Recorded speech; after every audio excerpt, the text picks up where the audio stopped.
Hey, what's up, gang? It is Adam Smith from the CommanderSmiths, and it is another Spotlight deck here. It's been a month since I've worked on Duke. I had to finish up. What did I do? I did Duke, and then I finished Captain N first, but then I did Duke, and then Vacation came in. So I haven't touched this in a while here. So actually hoping to get this down to 100 cards. So as you can see, oh, wait, I have it covered. Let me move my thing here. Where's the best spot I can put this so you guys can see it? We'll put it here for now, but I have 155 cards there. Let's see if we can shrink this up so we can see everything. So as you can see, we got the blueprint here. So I'll kind of fit that in right here. And so this is kind of a reference for you guys and myself, because I'm going to be using the blueprint as well. But as you can see, we got 155 cards here. I have 3 already on the sideboard, but I'm probably going to get rid of those. Just a quick refresher of how this deck is going to work, hopefully. I will say, side note to everything else, I did Captain N, and I played it last week twice. And that's the cool thing about, like, once you get the games in, you can make some tweaks.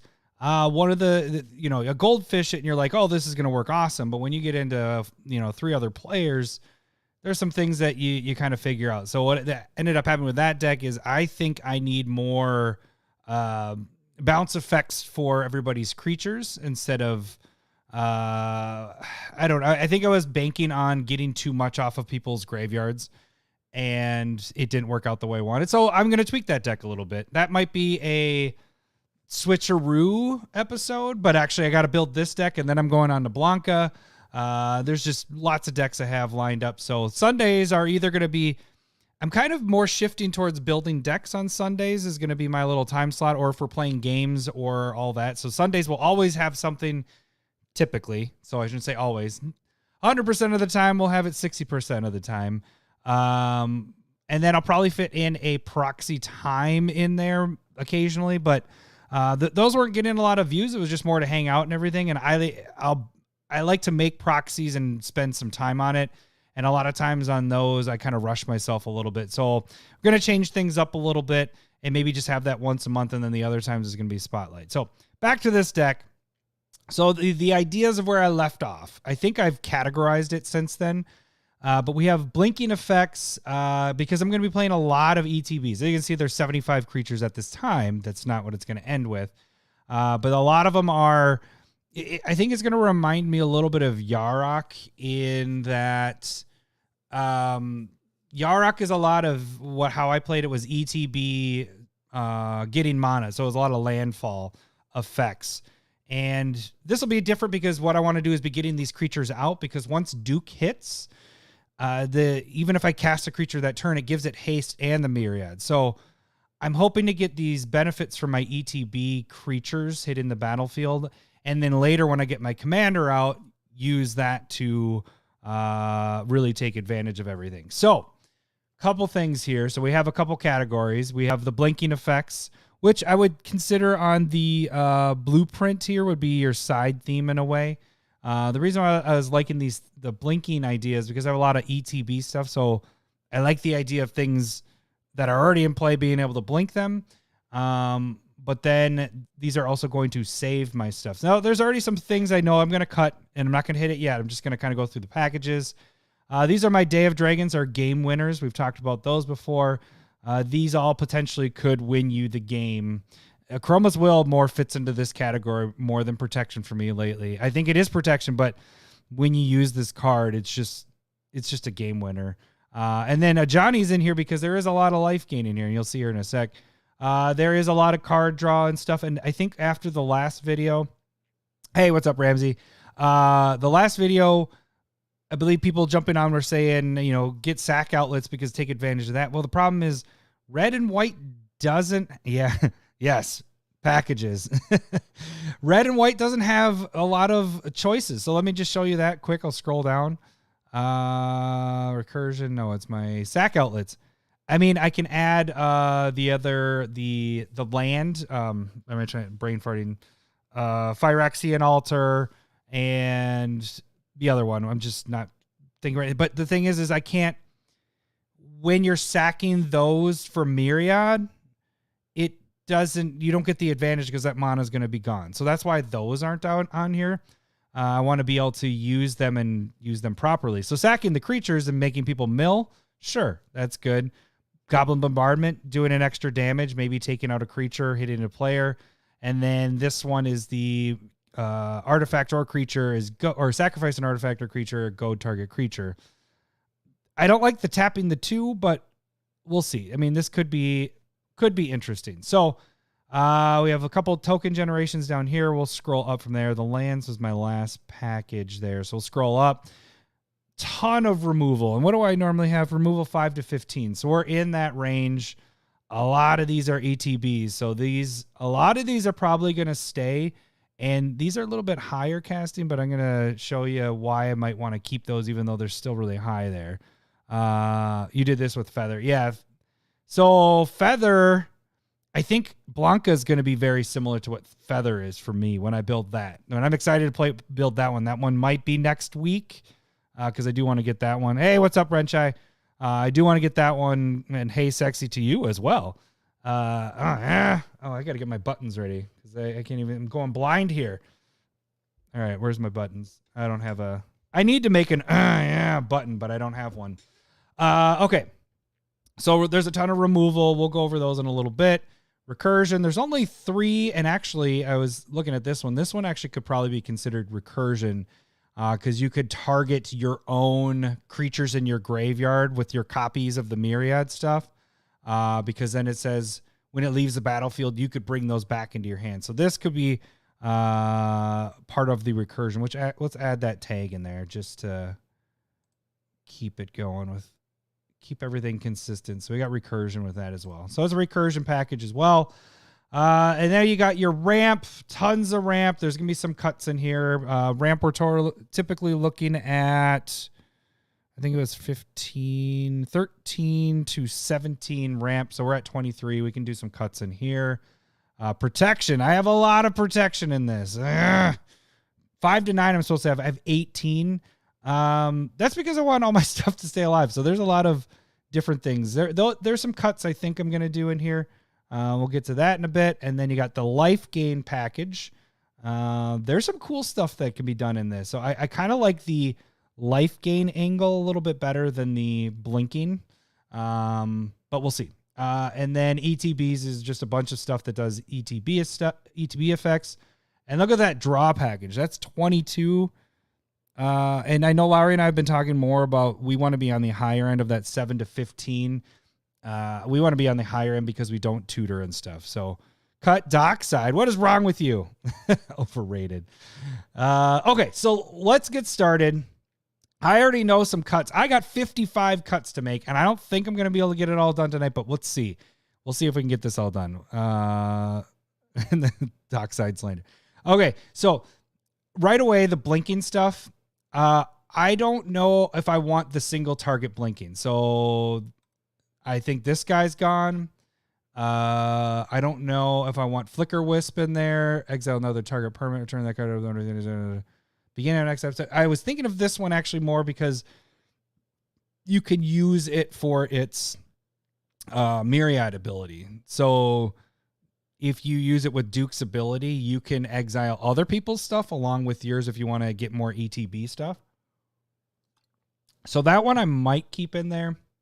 I like Eerie Interlude, Ghostway. This one's pretty sweet too to double it if you're able to do it. Restoration Angel's one I'm going to pop out because it's only a 1 target. It's for 4. All these other ones are cheaper than that, instant speed stuff. So I'm going to get rid of Restoration there. Hey, what's up, Doji? I'm trying to make sure I got everybody. Cole, I didn't say hi to you. Wrench, I know. Darkside should be banned.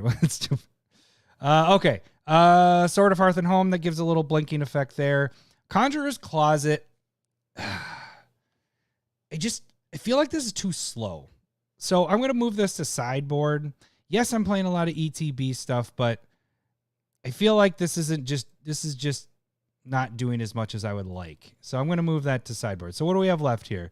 Flicker Wisp is a creature. So the targeting 1, I kind of like it because you might be able to target more than 1 using Duke's ability. Ghostway is good. This is good. Semester's End. Exile any number of target creatures and or planeswalkers you control at the beginning of your next end step. Return each.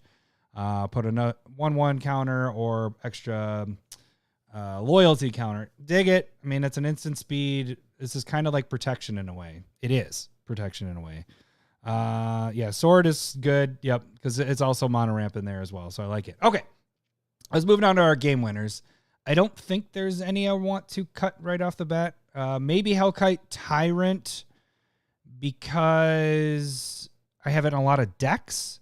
So that would be my only reason why I would cut it. Not because it's not good. It's used in my Magda deck. It's used in Akiri because it's dealing with artifacts. But the idea of having a 6/5 attacking each player and then taking all of their artifacts is very appealing instead of just targeting one. So that's my only reason why right now I'm keeping it in. This gal, if a sorcerer you control deals damage to a permanent player, deals double that damage instead. If you're having all your guys attack and do that, that just might be too much at this. But that was the reason. If you make this the Myriad and you're attacking, each one is going to trigger in itself. So it deals double and double and double. So that was kind of the reason why I had this as a game winner spot. Am I running a lot of artifacts? Well, at the moment, it shows 25, but I don't know if it'll stay that way. So I don't know. Let's move down a little. Well, Port Raiser. What do we got for Port Raiser? This is giving me multiple attacks. Whenever Port Raiser deals combat damage to a player, untap each creature you control. After that combat phase, there is an additional combat. It can't attack somebody you already attacked. So correct me if I'm wrong, guys. And I think I talked about this in the last time when I did this. It's been a month.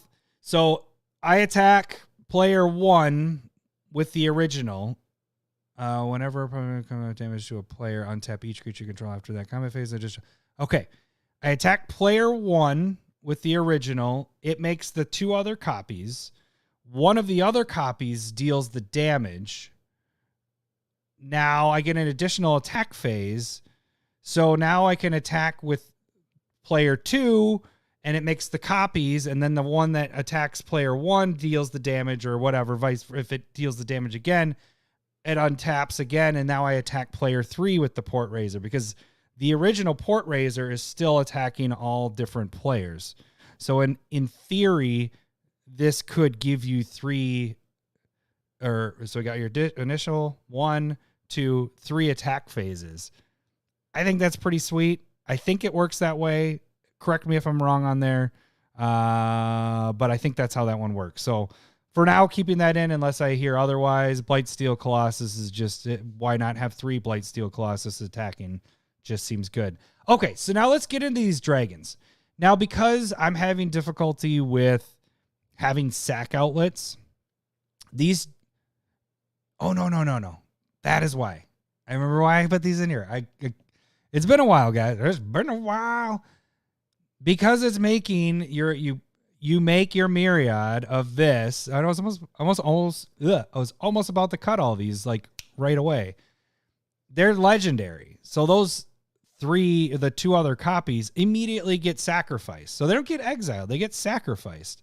So you're immediately getting 6 treasure tokens, or you're exiling the top 2 cards, and you can play those until the end of your next turn. So you can get 4 cards off of this every time you're attacking. So that's pretty sick. And then AO the Don Sky, it's looking at the top 7 cards of your library and put any number of non-land permanent cards with a total amount of value of 4 or less among them onto the battlefield, put the rest on the bottom, or putting 2 counters. So these are pretty sick. They're never, the copies are meant to be myriaded. Myriaded? Does that sound right? So that you're killing immediately the 2 that hit die, so you don't have to worry about free sack outlets because they're legendary. They're gone. You get the benefits from this. So that is why these are in there, and that is why, where is the other dragon? I think that one is... I have the other one from the original. I have the white one. Where are you? Where is she? I don't know if it's a she or a he. It's somewhere down there. I have the white dragon in there that taps down. Oh, there it is. So again, same idea, 5/5 attacking. The 2 that hit, you go, dies, target player, skips his next untapped step. So I'm like, all right, you skip, and then I'm going to tap 10 total permanents between those players. I think that's pretty sweet. So pretty sneaky crap. So I think these 2 are staying now that I've kind of worked that out. We only have 52 cards to cut. So, but these aren't that high of casting costs. So it's touche, Doji 21. It is 2022. It is both. It is all at the same time. Obviously that's in there. Benny is awesome because I'm making tokens. So I'll be able to draw a card with Benny. Charming Prince, yes. This guy's so much fun because, yeah, it seems really shitty, but it's not. You're going to gain 2 life for it coming in. Then you create the 2 copies. You gain 2 life, gain 4 life total. Then they leave the battlefield. It's not even when they get sacrificed. It's leaving. So you're going to draw 2 cards off of it. It just seems like a really good card. So Port Razor, you are correct. It is going to get very complicated. But I think it works. Sneaky craps. Everything is going good. Then boom, got a crap.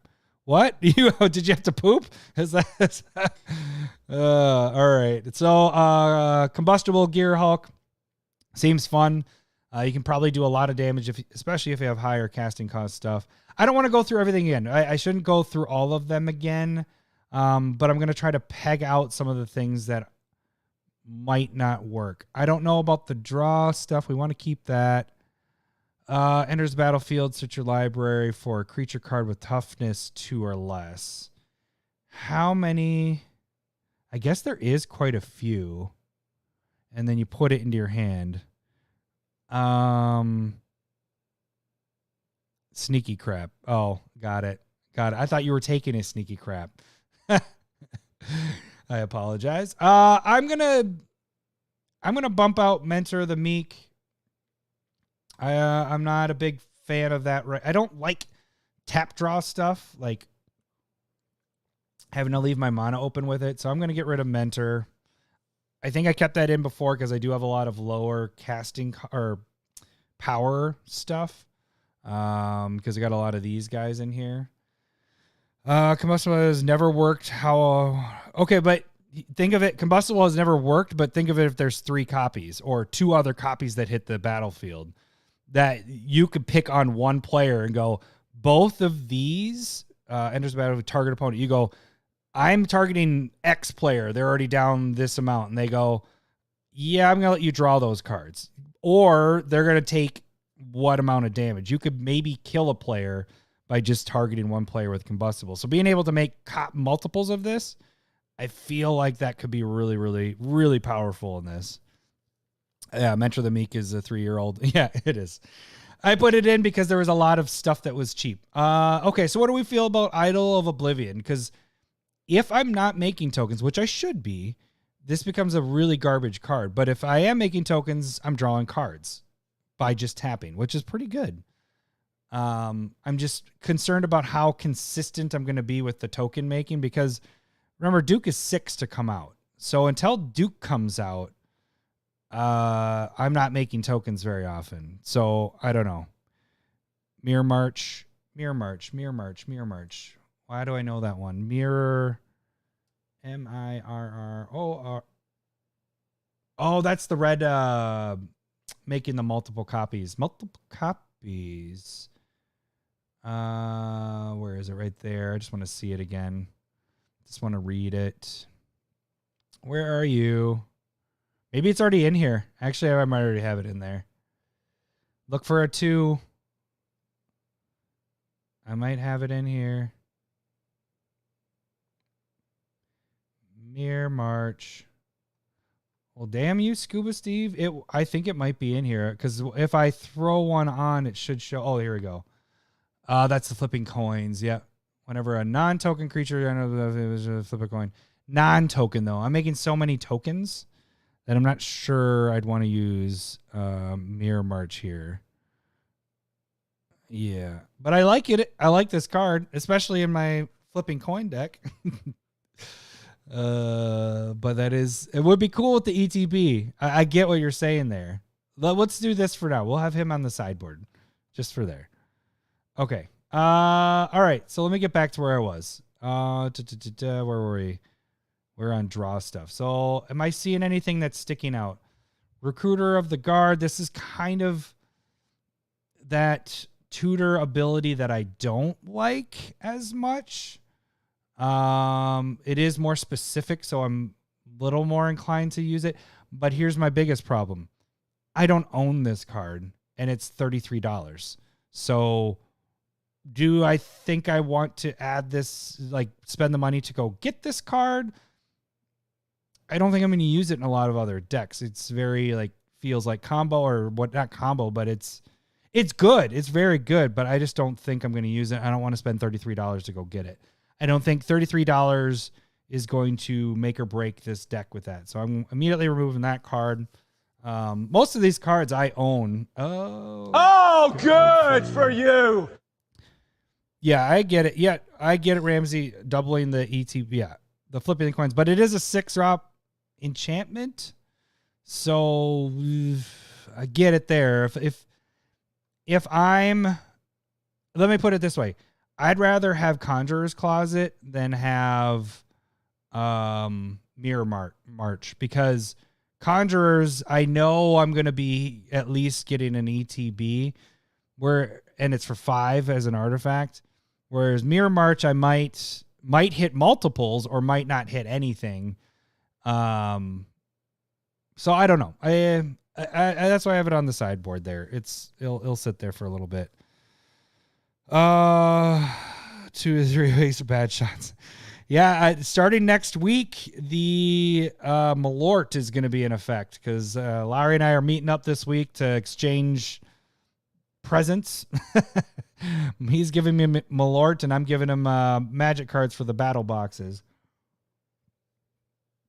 All right, so really quick, all these guys. The Idol, I may put that sideboard for right now. I like it. I just could get stuck if I don't have Duke out. It's just not doing anything. All these other guys were drawing cards, gaining life, drawing cards. This one's going to be one of Lowry's favorites, and it is a very fantastic card. It's going to do some work with Myriad, because you're making one copy and the second one you're drawing. So you're scry one, draw. Scry one, draw. So this is going to be really good in that. All right, so we got enters battlefield, take the initiative.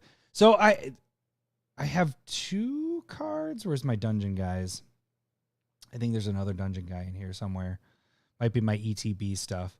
But the dungeon stuff, beginning of get untap a creature you control. If you completed a dungeon, untap all.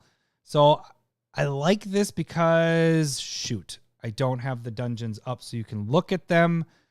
But taking the initiative, that dungeon going in the street, under streets or whatever it's fucking called, those are actually good. Like, and it comes in, you're doing 1, and then by the time you're attacking, I went through this the last time, you're moving through that dungeon quick because you're making the multiple copies. And then you're able to untap a creature. I think this is actually pretty decent. So I want to test that out a little bit. Cathara's Crusade, that's just going to be sick. Blades itself. Okay, so here's the thing. I kind of want to take away the, but I really like this. Why did I like this so much? When this or another pirate enters the battlefield under your control, gain control of target creature until, that's why. The reason why this one stayed is because you're playing this and you're taking control of a creature until end of turn. Now you myriad it, you make 2 more copies, right? So those 2 are taking a creature each. But then they're also pirates. So then this is what this deck's going to do. Is going to do my math stuff. So those 2. So this first one, original one, sees that those are also pirates. So we're taking 2. We're taking 1 from him. Let's just say he's already out. Well, let's just back it up. He comes in. We're going to myriad him. So I take 1. Then the 2 come in. I take 3 total. Plus he sees those 2. 4, 5. Plus they see each other. 6, 7. So 7 total creatures you can take when this comes in. So not that you can attack with those. The first one you will be able to, but the myriad part, at least you're removing the blockers. So all your stuff can get through. Or it'd be really nice if doing that you could sacrifice stuff. But like I said, I only have like 3 things in here that I'm going to be able to sack. So this just seems pretty sick. So that might just stay there. Helm of the Host, we're just going to continue to make more ETB stuff. Impact Tremors, whenever a creature, yep. Okay, so Jaxus, why did I like this one? Discard a creature, or discard a card. Create a token that's a copy of another target creature you control. It gains when this creature dies. Draw a card, sacrifice at the beginning of next end step. You can blitz this. Okay. So I'm discarding, let's say, late game, a land. And now I'm creating a token of something that I already have that's an ETB effect, right? Then I myriad it, but whenever this creature dies, you draw a card, sacrifice, begin, end step. I like it, but is it too much stuff going on? We're going to pass by it for right now. Panharmonicon, Perforos, Summervester's 10. Sneak Attack could be fun. Sundial the Infinite, so we get to keep them. Terror, yeah. Enters battlefield, deals 1 damage each flying, and tap those creatures. So this is just getting rid of the flyers. I don't think that's doing enough. So we're going to do a sideboard with that. I like it still, so I don't want to get rid of it completely. Okay. This one might be a goner. I liked it that it's a permanent. Untap it, tell it to turn. But I don't... This one at least is compounding on it, exponentially growing with it, where each one is grab. That's 7 creatures. This one is potentially the turn it comes in 3 things, permanents, which is nice, but then they get them back. And then after that, it's 2 every turn. For 5, I think that's too much. We're getting rid of that guy. Is this dragon worth it? 6 for a 5/5. They're skipping their untap step. That's pretty brutal. That's actually, I would say, is pretty brutal, but that could really lock down some people and piss people off, which is good. We're keeping it there for now. Okay, let's get down to our life gain. I wanted Johnny in there from gaining a lot of life. I think this was the complicated one. I really like this one, I think. Okay. Whenever creature you control deals combat damage to the player, you and that player each gain that much life. All right. Trailer Peaks and Warstorm Surge both seem to be great when you're winning, but when you're behind, slowing you down more. Yes, but the Terror of the Peaks and Warstorm, you got to remember, I'm making tokens. So the myriad is creating multiples of those. So think if it's Terror of the Peaks, for example. You have Terror, and now you make that a myriad. So you attack with that. It creates 2 more. So this Terror is going to see those 2 and go, you can do 10 damage. Each of those Terrors are also seeing those 2. So that's an additional 5, 10. So 20 points of damage. 20 points of damage swinging. And it doesn't have to go to that player, and you can go to any target. So that's pretty crazy. Same with Warstorm Surge. You have this in play in your myriad, and anything you're making multiple copies of, you're now dealing damage. Terror of the Peaks is, I would almost put as a game winner, almost. It fits in Day of Dragons as a dragon, because that's a 20-point swing right there. On itself, it's not a Day of Dragons. So that's where, but the other cards that are in there are kind of dependent upon making multiple copies of them. So we'll keep that there. But that is a really, really big card in this, being able to, any of the impact tremors, it's the Perforos effect where you're doing the damage around. Well, Perforos is just doing the damage everywhere. This is almost pinpointing, and it's actually removal in a way. and potential player removal. So I really like that card in there. Okay, so let's keep going with this. So this one is whenever a creature control deals damage to that player, you and that player each gain that much life. At the beginning of your end step, if you have 15 more life than the starting total, you can make a player lose the game. Each player Angel of Destiny attacked loses the game. So what I was trying to figure out that last time was if I had the 3 copies and they all, did their thing. I attacked each player.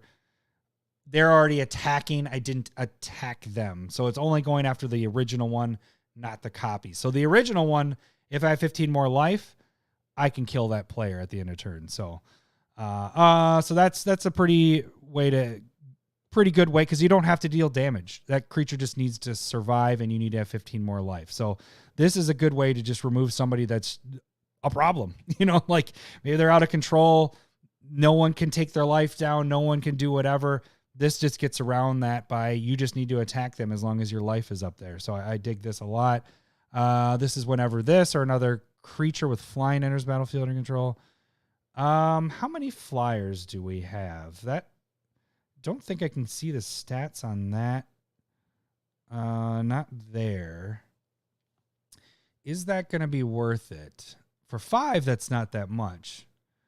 I have this guy, and for each creature you control with flying enters the battlefield. Okay, I think that's just dependent upon too much. So we're going to remove that guy. This guy or another creature with flying. So you're gaining 4 life.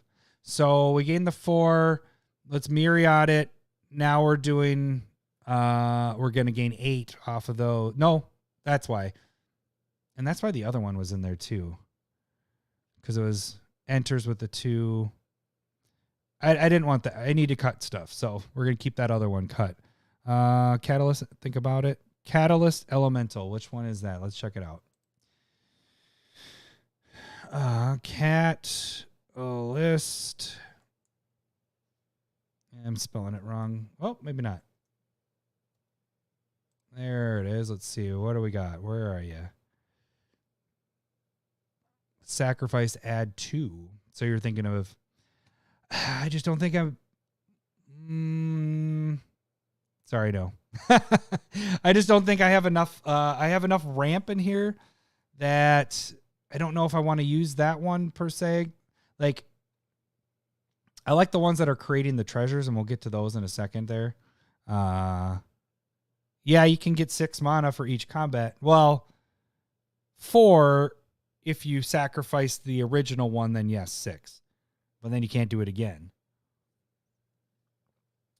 But no, the other part of that is you'd have to sacrifice it, and your mana would be gone by the end of combat.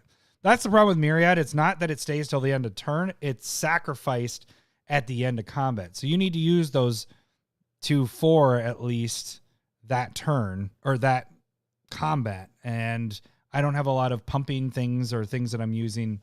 I do have instant speed stuff, as you can see here, but I don't have a lot of stuff where that's going to take effect. Okay, so we got the champion. This is just silly. We've already talked about those guys. It's another with creatures entering the battlefield. For each other creature you control. Now that's a 6-drop. That's a little higher than I would like. 2 life for each creature you control. That one's going to go to sideboard. It's a little bit higher than another creature enters the battlefield you control, gain 2 life. So I can dig that where I'm making the myriad stuff. Where the other one's into the effect of I'm putting it in and then ideally making the copy of that. Whereas this I can have out, and all my other myriad creatures I'm getting the benefit from. So I can dig this a little bit more. Enters battlefield, gain life to the toughness. Angel or cleric? What do we got for angels? 8. But this guy, whenever another angel, as long as you have at least 7 or more life, creatures you control get 2/2. For 3, this could be good. This could be good. Well, we'll keep these guys in here. I think the rest I'm going to keep in for now. Let's get down to our protection. All these are good. All these are good. Good. Sunforger, we've talked about that on the podcast. Summer Zen. This one, creatures you control gain indestructible until end of turn. So the interesting thing is, let me check really quick. Myriad, whenever creature has a copy of that creature that tapped, exile that token. So, also correct me if I'm wrong on this one. If we use this and one of the token, one of the tokens you populate, that copy should, in theory, stay. Is this good enough to keep in? What do we have for protection? We need 5 to 9, and we're at 16. So some things need to go. Okay, so this is a nice one. Remove target attacking creature you control from combat and untap it. So this is kind of fun. It saves your creature, the one that you don't want to die. You can let the other ones die, your copies, but the original one you can at least not get killed. So I kind of like that in there. We already talked about that. Unbreakable Formation. This is another indestructible. So I went indestructible and blinking with a lot of this. And then I just added this one before I started this. Creature control, gain indestructible. You and target opponent each draw 2 cards. Maybe that's a little too much. Yeah, I thought about Tibalt's Trickery. I did. It's a counter. It's red. You know what? I'll do this for you because it is good to have at least in my sideboard so I can remember if I'm needing, if my deck is lacking protection of some sort, I can use that. So we'll do that. Okay, so I'm still up here. Let's get rid of this. I did like it. It was giving me potential draw and then a little politics in it. We're going to sideboard this guy there. Sunforger is going to be nice because you unattach it and you can hit any of these. So it's 4 less. We're going to hit Teferi's, any of these. Blinking effects. All this stuff I can hit with this. And so this has been one of my favorites and recently to use because it kind of gives you instant protection against stuff. Yeah, I know. It's that's what my deflecting SWAT is. It's my protection. Change the targets. All right. We'll move on to ramp stuff. I'm getting rid of Jeweled Lotus. I'm doing it right now. I know it's a 6-drop commander, but I don't like the Jeweled Lotus effect with what I want to do here. I more want to use Jeweled Lotus when I'm using 1 color, I think. Potentially 2, but I don't know. I just don't want to have Jeweled Lotus in this. I don't have it in a deck yet. And I know it's a good card, but I just can't get myself to put it in there because I don't like the 3 and sacrifice and it's gone unless I have a really good recursion package so I can use it more than once. I have an okay recursion and I don't even think I don't even have Oscar in here. So these are my recursions. This could bring it back. That won't. And that won't. So I have 1 card. So to me, that's not as important in this situation. Okay, so Ancient Copper Dragon. I like this a lot. Like a lot. I don't own it. The other card I was talking about was 30. This is 70, as you can see here. Is it worth? I have a buy list order. This is a card I can see using more than just in this deck. I can put this will go in Magda because it's a dragon. And if there's somebody that's open when Magda's about to start the turn, then I'm going to be like, all right, I'm going to get Ancient Copper Dragon. Now I attack the open player. Boom, I get a lot more treasure. So I'm going to use, I already know 2 decks that this would go in, so that's probably going to stay there. Let's check out some other stuff. Dockside staying in. Chromatic Lantern with a 2-color. I don't think I need it. And what do we want for a ramp package? Ramp, I am looking at 13 to 17. Let's get rid of Chromatic right there. You have 2. Yeah, you deserve this, Ramsey. Oh, good for you. Yeah, I would definitely trade with you, buddy. I'd be curious to know which versions because I guess maybe I won't be picky in this card, but I was going to try to match all my versions. I did want the borderless ones. And I do like this second So I don't know. We can talk about that, Ramsey. Let's do a deal later. Okay, so Arcane Signet 2-drop. Yeah, that's good. Cursed Mirror. I like this because it's also giving you an ETB of other things you have in play. So because it enters the battlefield, you may become a copy of any creature on the battlefield until enters. So even your opponent's stuff. And it has haste. That's pretty sweet. So I like this, especially when you're playing a heavy ETB deck. Because imagine if Dockside's out there and I'm like, all right, Cursed Mirror, another Dockside until end of turn. It's pretty good. So Fable of Mirror Breaker is just solid. If you aren't playing that in your red decks, you need to. It's just a really good card. The Knight of the White yeah, it's the same thing as the Loyal Warhound in a way. These are all my ramp package stuff. Cartographer. Search your library for a plains card. So I could get my dual lands here. Get your shocks and your duels. Put it in the battlefield tap. So I do like that it goes into play tapped. The Knight goes in the battlefield just battlefield. And this goes into play tapped. And this goes into your hand. So we got 1, 2, 3, 4. And we got Solemn that does that. I think I don't really want to cut any of those guys. Glittering Stockpile, it's 3, but I think it's good. Glittering, that is, I recognize that one too. That one's one of the new ones, isn't it? Glittering Stockpile. Let's check that one out. Yeah, it's from New Capenna. Sacrifice, add X mono where X is the number of stash counters on it. I guess because you're adding and then you're putting a counter on it.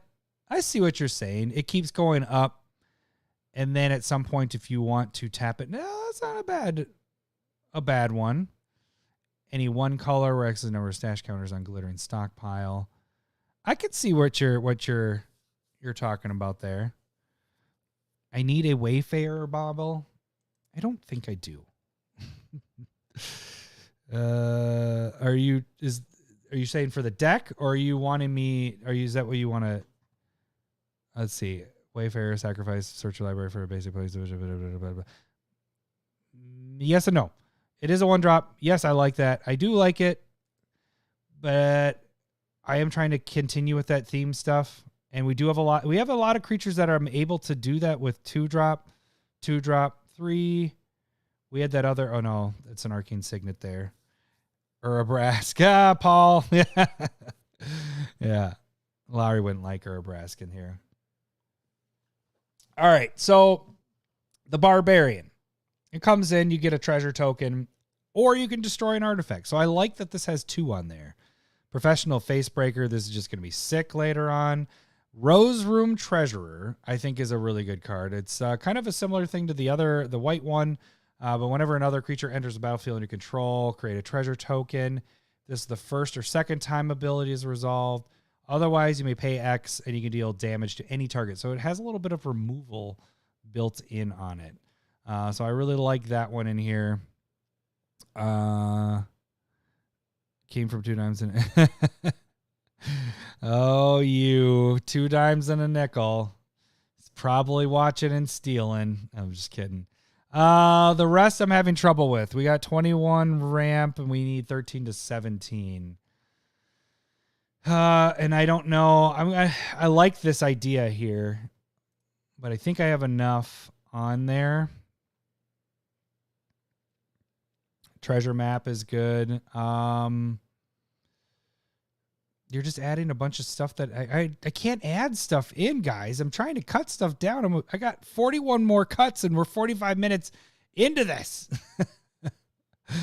Smuggler's Share, beginning end step, draw a card for each opponent who drew a card to a marker at the beginning of each end step. Yeah, this is really good.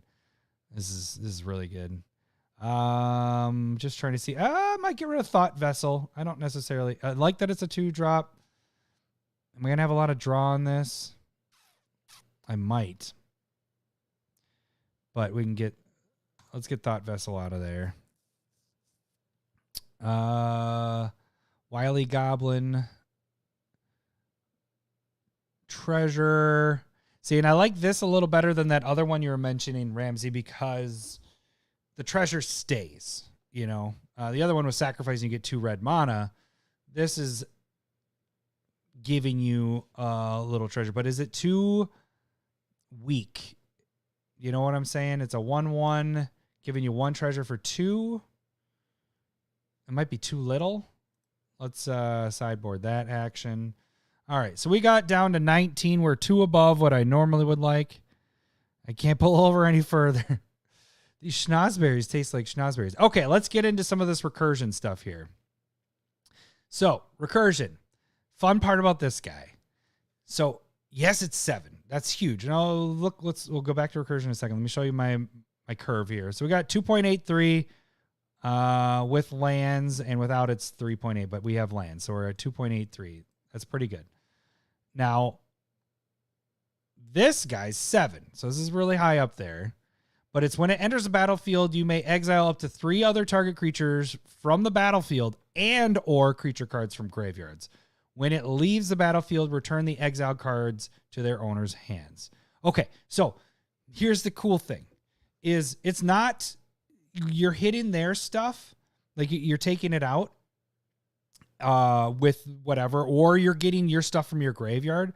But then when it leaves the battlefield, when your Myriad Angels leave, their creatures don't go back to the battlefield. It goes to their hands, so they have to recast. So it's setting them back. So imagine you're able to just knock out, boom, that you got 3 there, boom, 3, boom, 3. You're hitting 9 things with this. So this is a pretty big game changer with this. So I like this, and it has a bit of, you could target your own stuff in the graveyard to bring it back. So I dig this one a lot. Feldon, this is going to be nice being able to take stuff that gets killed and being able to still myriad them. So this is nice there. A little bit of recursion, return target creature from your graveyard to the battlefield. It has the echo. I don't know. Do I want to keep that in? Return converter mana cost 3 or less from the graveyard. Recursion, what do we normally have? Recursion 0 to 5. Yeah, I'm not as big of a recursion guy as Lowry. He's better at that than I am. Sun Titan. Attacks, return target permanent. That's the nice part. This is creature. 2/2 flying protection from back. The echo part gets me a little bit. So I think I'm going to toss this one, because a lot of this idea of this deck is like setup. Like this is good if Duke is out first and then I'm playing it. The guide, Karmic Guide, because then I don't have to worry about the echo. I'm going to sacrifice it. But what I would like with all of this whole deck is that my creatures stay, and I'm able to do this, pick which one I want to do that next turn. This one with the echo just kind of hinders me a little bit, or I just let it die. So let's just get rid of that guy. We got these 3 there. Were you saying cut Sun Titan, or were you just saying the guide? Yeah, the guide I think is gone. Let's get to some of our removals. So we have a lot of removals. 16, 5 to 15 is a normal. So we're in that range. We're a little bit above it, but I think that's totally fine. This one is really fun. When it enters the battlefield or deals damage to a player, exile 1 up to 1 target non-land permanent for as long as this card remains exiled. Its owner may cast it whenever another player casts a spell from anywhere other than their hand. Draw a card. So it has a little bit of draw, because if they cast their commander, I get to draw. If they cast the things that it exiles, which it's exiled for as long as the card remains exiled, battlefield, or deals damage to a player, exile up to 1 target non-land creature that permanent for as long as that card remains exiled, its owner may cast it. So even if this gets killed or the copies get killed, those still stay in exile. They have to recast it. So this is a really good removal. And draw. I mean, you'll draw. If this gets killed, then you won't get that draw effect. But those things still stay removed and they have to bring them back. So I like this one a lot. This one's going to be a lot of fun. Already talked about that. This Angel, it's 7. So we got 2 of these are 7, but this is exiling 2 target artifacts and or enchantments. And if I'm having trouble with it, plain cycle it. So I dig this one there. Balefire Dragon could be a game winner as well. 7 gives it haste, so that could come in 7. Oh, I don't know if I want that there. I like it. We're going to sideboard it for now, though. So here's another creature that sacrifices itself, but this gives me some of my removal, destroying a target artifact or enchantment. So you make your copies, and then you attack with them. Tap 1. I'm fine with tapping an additional 1, 2 to get rid of an artifact or enchantment. Keep doing it to the open player. You could even probably do some politics with that as well, so I like that. Cavalier of Don. I just added this one before starting this because this is kind of nice with this. It's 5. It enters the battlefield, destroy up to 1 target non-land permanent. So this is hitting everything. And then its controller gets a 3/3. When it dies, return target artifact or enchantment card from your graveyard. So it's a little bit of recursion, I guess we could put on this. Recursion. Now, it's not going to trigger with the 2 copies you make unless you can sacrifice them before they get blocked and die. Then you'll be able to take advantage of returning an artifact or enchantment. How many artifacts and enchantments do we have? Instance, we got 21. Enchantments are 16. So we have quite a few. So this could really take effect here. This guy seems fun. For 3, comes into play. Control 2 or more mountains, destroy target artifact. If you control 2 or more planes, I think it is. Yep, destroy an enchantment. So multiples of these is just going to wreck somebody. Duplicate's fun. 6 colorless. Yep, that's perfect. Fury can do the evoke if I need to do this as a instant speed kind of thing. And do 4 damage. But just casting this and then making multiples of this? Sure.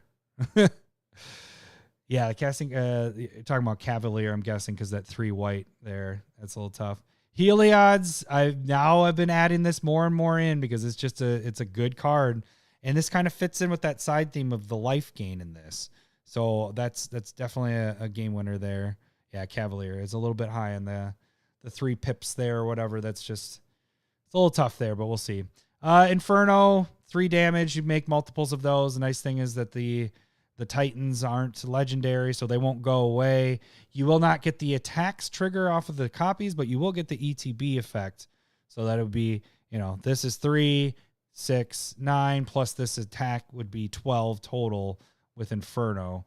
But then from turns forward, it'd be another 6 damage that goes, or 9 damage because the attack from the initial Inferno. Meteor Golem's a good way to destroy, again, stuff. What are we at? 15, 5 to 15. So we're in that range. Palace Jailer. This one was a unique one last time I talked about. Remember this? When it enters, exile target creature an opponent controls until an opponent becomes the monarch.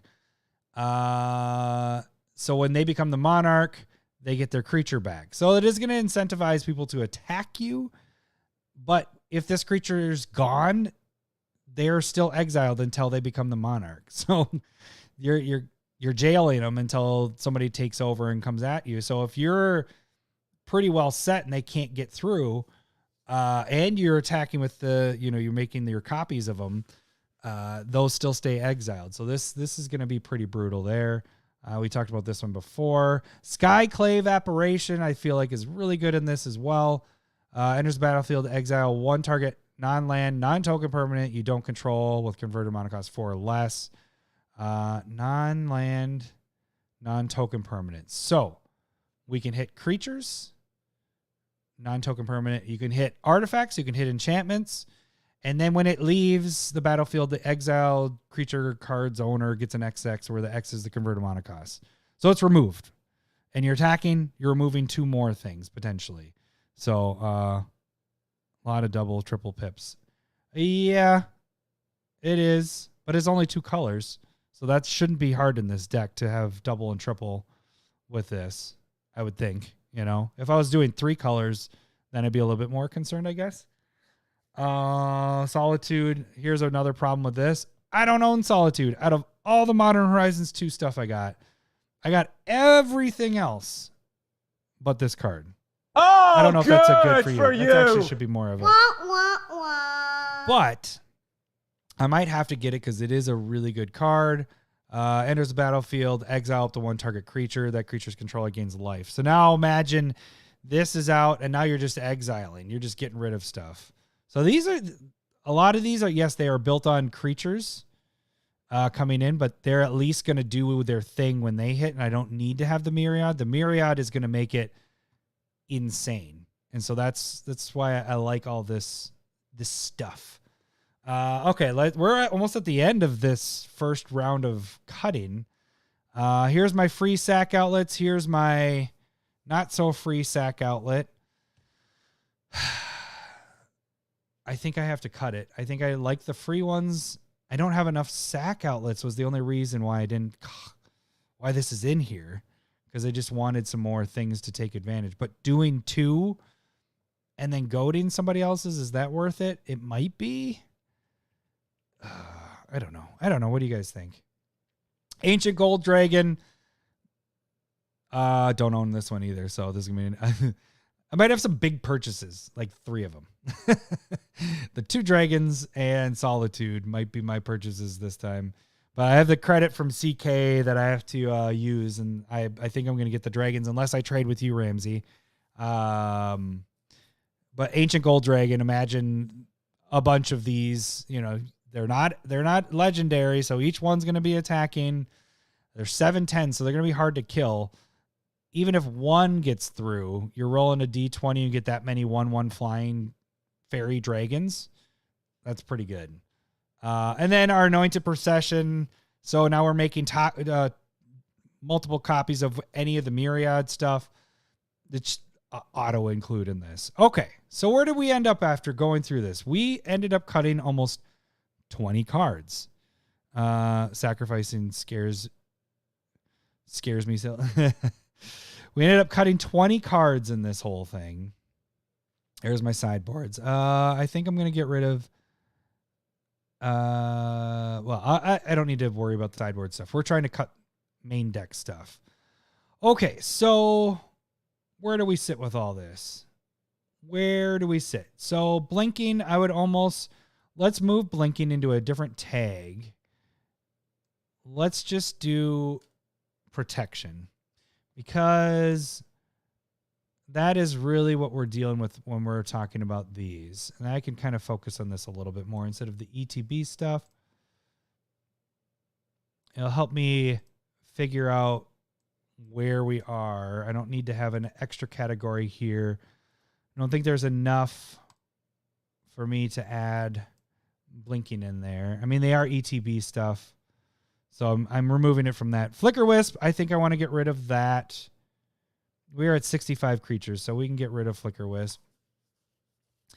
Sword of Hearth and Home, yes, we will keep that. That'll be ramp. We'll just keep it as ramp. Well, we can keep it there too. Okay, so now we just got rid of blinking altogether. Day of Dragons. Now let's get back to this. Blightsteel just almost seems easy, doesn't it? Remember to like the video. Thanks, Parks. Remember to like and subscribe, guys. Okay, so Day of Dragons, we normally have 3 to 5. We have 8 in here. Ember Cleave can be pretty scary, especially because your stuff... The reason why I actually had this is thinking of Myriad. You have the 1 attacking for sure, and then it's making the 2 other copies. So in theory, this is only going to cost you 3 when you're attacking with your stuff. And then you're going to give something double strike and trample and 1/1.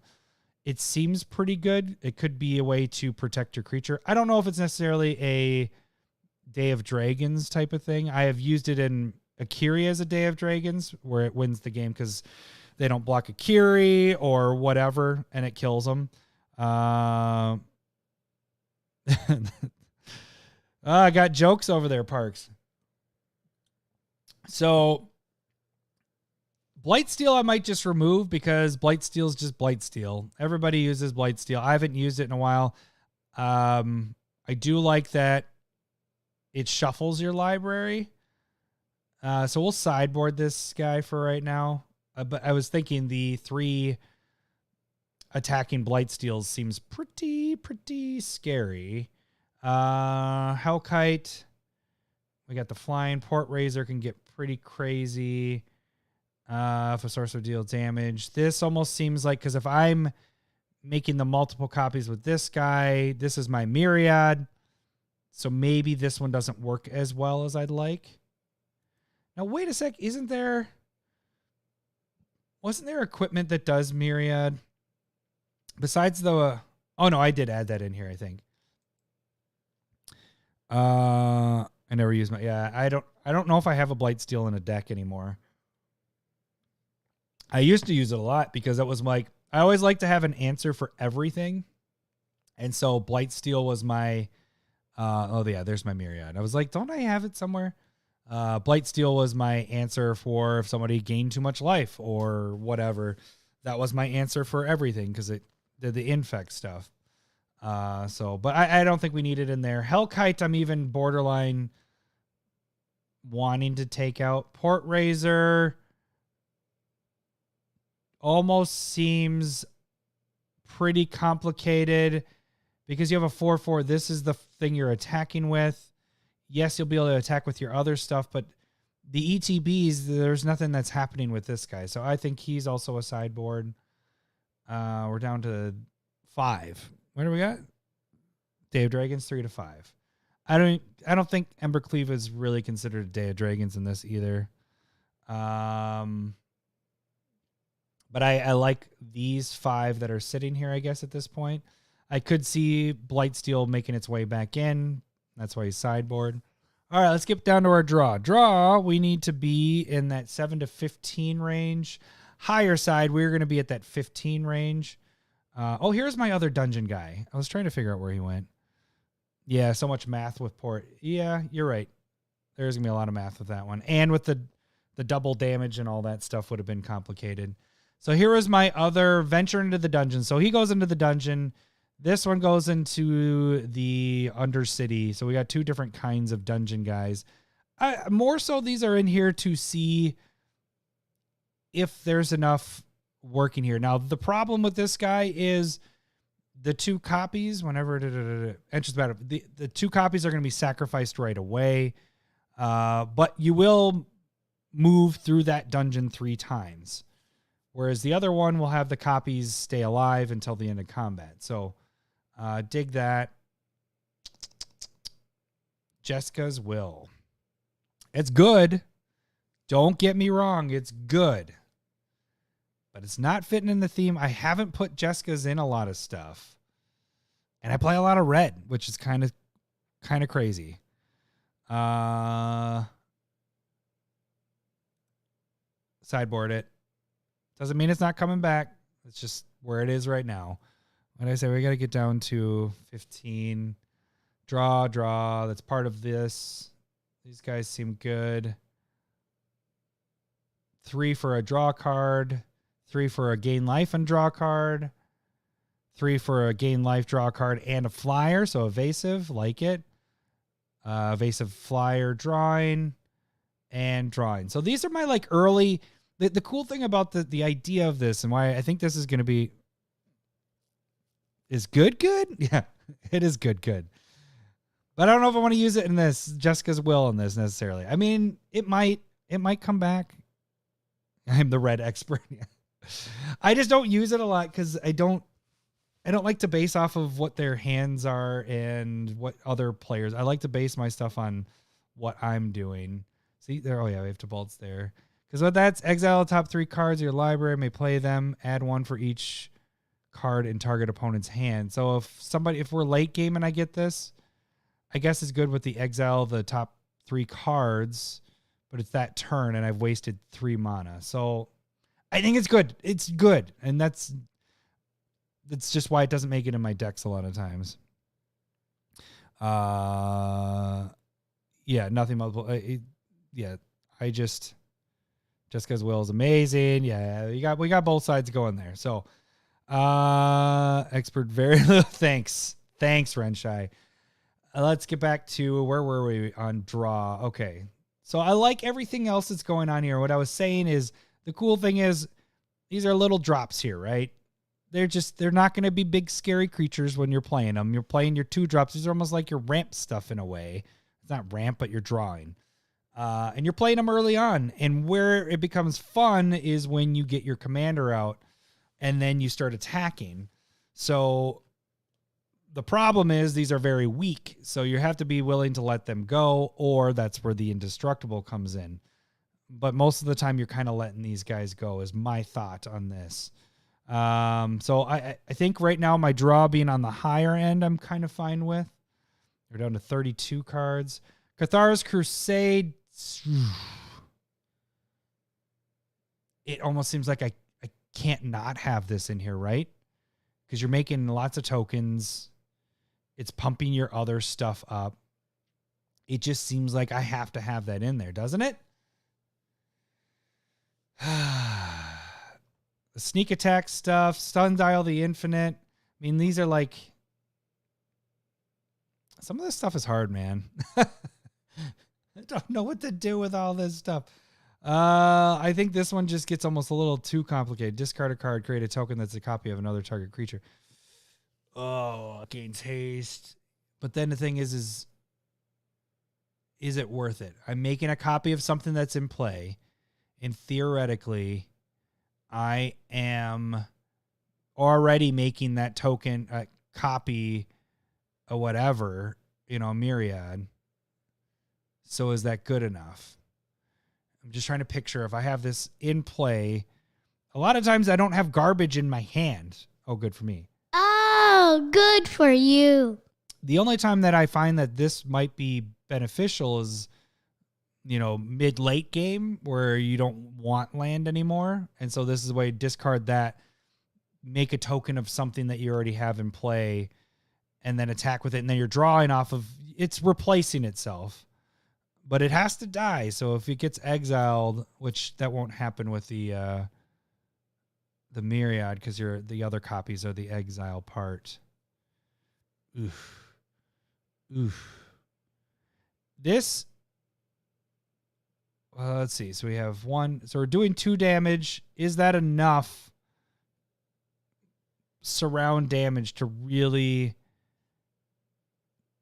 do some shit? How many surround damage things we have? Impact, Terror can be that way. Warstorm could be that way. Perforos could be that way. Creature card from hand. What is dead may never die. What is that from? But guys, I got 32 cards to cut. So things have to happen here. So we need things to actually go. Sideboard in it. Impact Trimmers is good. It's 1 damage, though. Is that doing enough? We're going to go to sideboard with that, too. Whenever another creature enters the battlefield under control, it deals 1 damage to each opponent. So it's doing the same thing as Impact Tremors, except for this is also a creature. So it enters, doesn't do anything. Your 2 copies enter. You're going to do 2 damage, 3, 4 damage. I don't feel like that's enough. Okay. Yep, you got me. See, it's been years since I've watched it, so it's starting to fade. I'm so glad that it's all starting in 2 weeks. 2 weeks from today. Game of Thrones. All right, that was some good cuts there. Down to 29. Balls. All right, I think this one is too dependent on flying for gain life stuff. Do we have any of the other ones that... Toughness. Whenever another angel or cleric enters the battlefield under your control, gain life to that creature's toughness. So I'm just basing it on this. Well, I guess these are clerics. And there's a cleric angel, cleric, angel. This might not be good enough for this. I do need to cut creatures. Soul Warden's good because it hits whenever another creature. Soul's Attendant is good. Same with that. So we're gaining our life here. What do we have for side themes is 7 to 9. A lightning bolt? No. I haven't played a lightning bolt since 60 card decks. Lightning bolts. That's just silly. All right, we're moving down. I got a couple of cuts in there. This one, I like this one. That can do some work there. Return to the battlefield. So this is a blink effect. Yeah, these are all pretty good. And this is when it another creature you control enters or dies. You're not getting it from the exile. And that's the 2 life. So that could be a lot of life coming into play. Whenever another creature, yeah. We might have too much life gain in here, but we'll see. We'll see. All right, protection. Now we have 14 protection. Protection 5 to 9. We need to have a little bit more because we don't have our commander is a little bit on the fragile side. I want to keep reconnaissance in there because, like I mentioned, these guys are all fragile.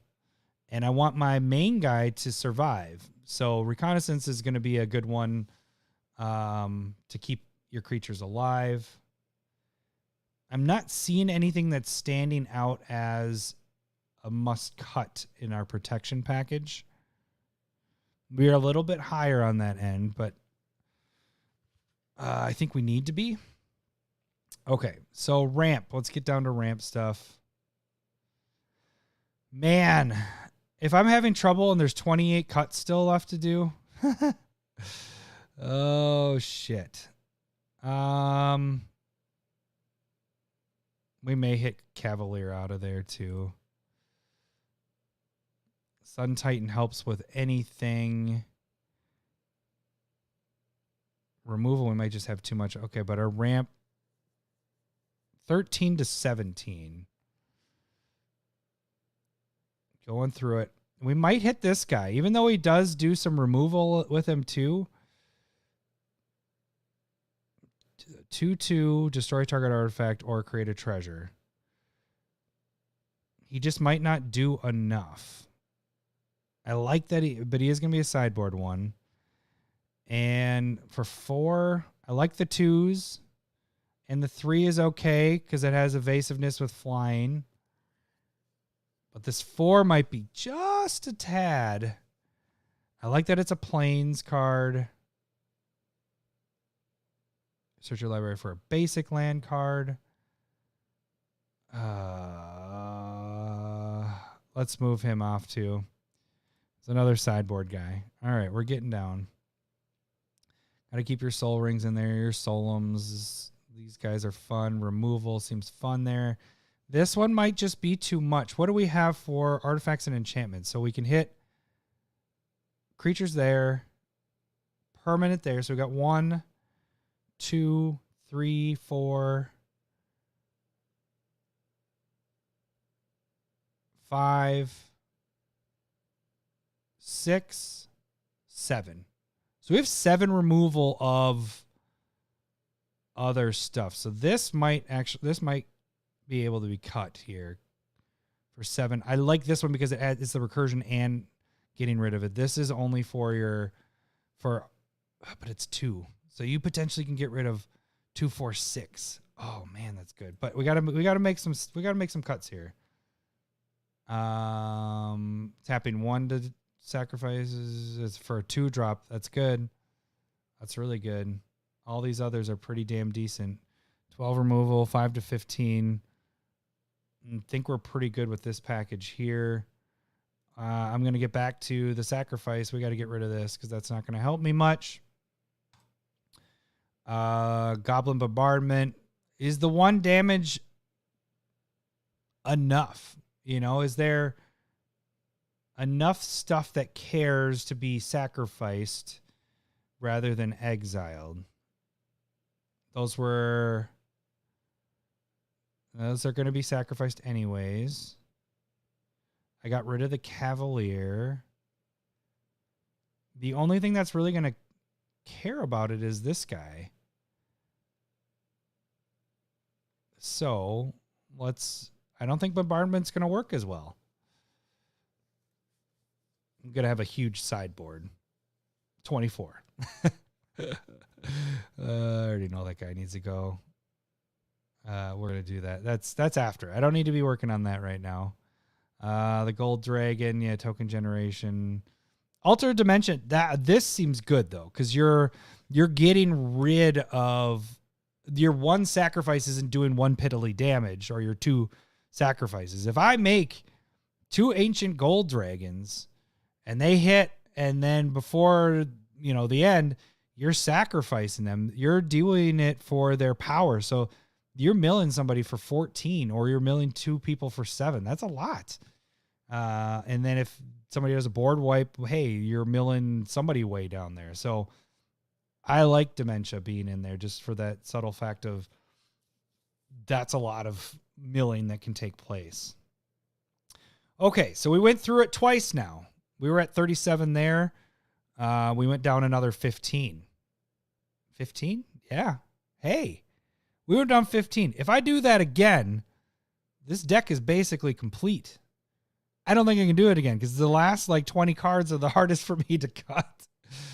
At this point, I still have 3 cards that I'm going to have to buy that are going to cost me. Let's see. Let's just round up to 20. That is, let's say 60. So we're at 80. And then this guy, unless I trade with Renshai. So that's 150 between 3 cards. Again, I have CK buy list monies that I'm already prepared to get the dragons with, the ones that I wanted. And I'll get whatever else I need to get here. But man, that's a lot. Yikes. Okay, so Sundial the Infinite. The reason why that's fun is those tokens, you can end your turn and those tokens don't go away. So it seems very blasé, but it's good. It does its work. You can continue to make more copies and they don't go away. Continue. It's just good for a deck that you have tokens that go away. So I've never been able to take advantage of this yet because I have, I think it was Ilharg, and then I changed it into the other Perforos, not this one, but the other one. And I don't think I've been able to use this yet. So it'll be interesting if I get to use that here. Sneak attack. Playing from your hand. You could play some of these big fatties and then use this ability or use it as blocker. So this could be a surprise. That's the nice thing about it too, is a lot of my stuff is ETB. So it could be a surprise blocker if you wanted to. I'm trying to whittle my way of trying to get rid of some things. And nothing's standing out to me. All right, let's go through this one again. Whenever this or another pirate in his battlefield becomes a pirate. So this would care more about sacrificing, but it does open them up. But just to these attackers. I think because I don't have enough sacrifice in here, I don't think I want that in here. If I had more ways to sacrifice their creatures, then I'd probably use it a little bit more. I don't have a jackal. I forgot the jackal, Renshai. Guys are douches. That's for tomorrow. Jackals are for tomorrow, not for today. All right, so 1 hour and 20 minutes in. I need help with the last 20 cuts. All right, so Sun Titan. It's a recursion. Convert them cost 3 or less. How many things do we have? 1, 2, 3, 4, 5, 6, 7, 8, 9, 10, 11, 12, 13, 14, 15, 16, 17, 18, 19, 20, 21. Wait, is it permanent? It might be permanent. Yeah, it's permanent. So some of those don't even count. Dumbass Discord being Truth. That's only for this week and every week that you guys with the voting. I don't think there's enough for Sun Titan to do enough because it's permanence. So let's count that again. 1, 2, 3, 4, 5, 6, 7, 8, 9, 10, 11, 12, 13, 14, 15, 16.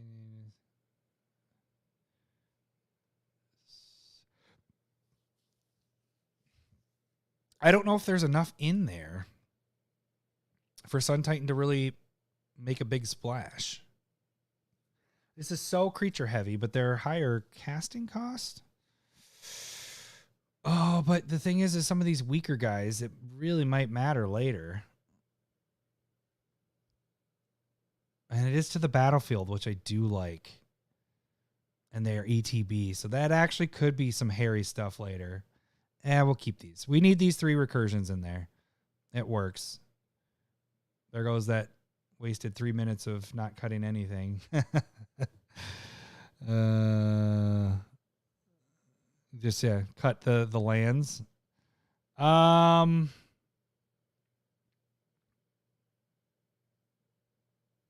See, and I like adding these two in decks that just able to search them out, like, and all that. Being able to have multiples of this, it seems really good.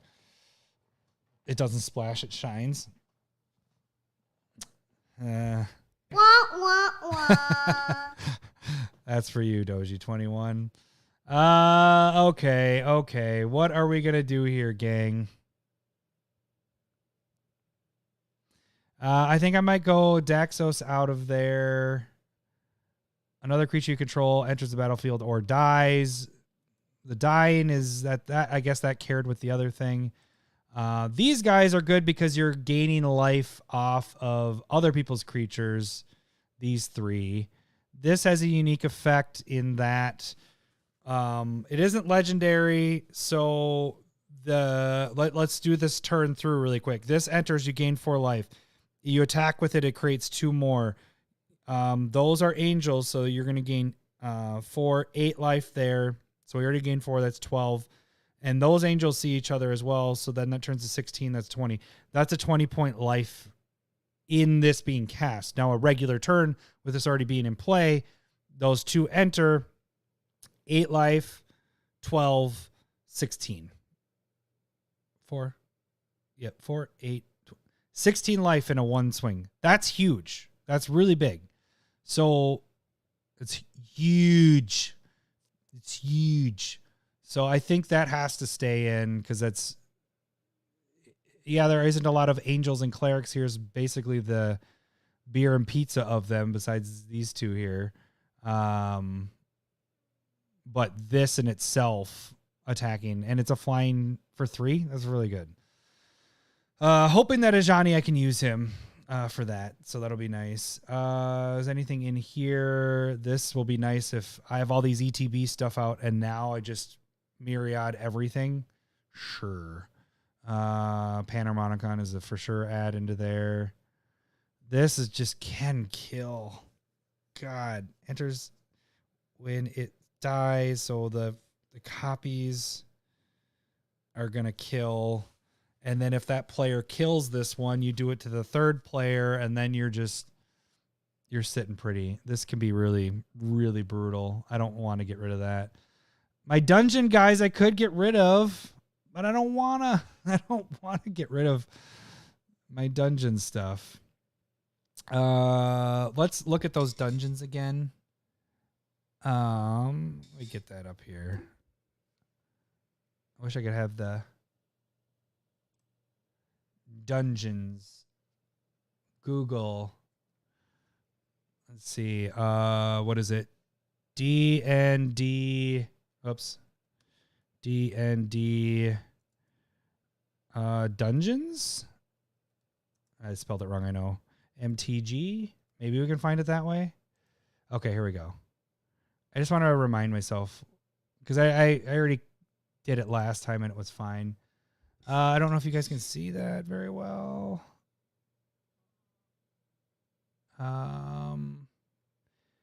So let's see if I zoom in. Can you guys see that? So the first, remember, you're going to probably do 3. So one of them is scry 1, create a treasure, and then Each opponent loses 1 life and you gain a life. And then the next turn you're drawing a card. That's pretty good. Or each player loses a life, discard a card, and sacrifice discard a card and sacrifice an artifact, a creature, and a land. Wait, what? Oh, discard a card and sacrifice an artifact, a creature, and a land. Oh, that's because then I can get through it quick. Then you hit create a 4/4 black god with death touch. That's kind of meh. And the big guy is gain a life, scry 1. Target creature can't attack you this turn, or create a treasure token. Then the next level is scry 2. And then you get down to scry 3.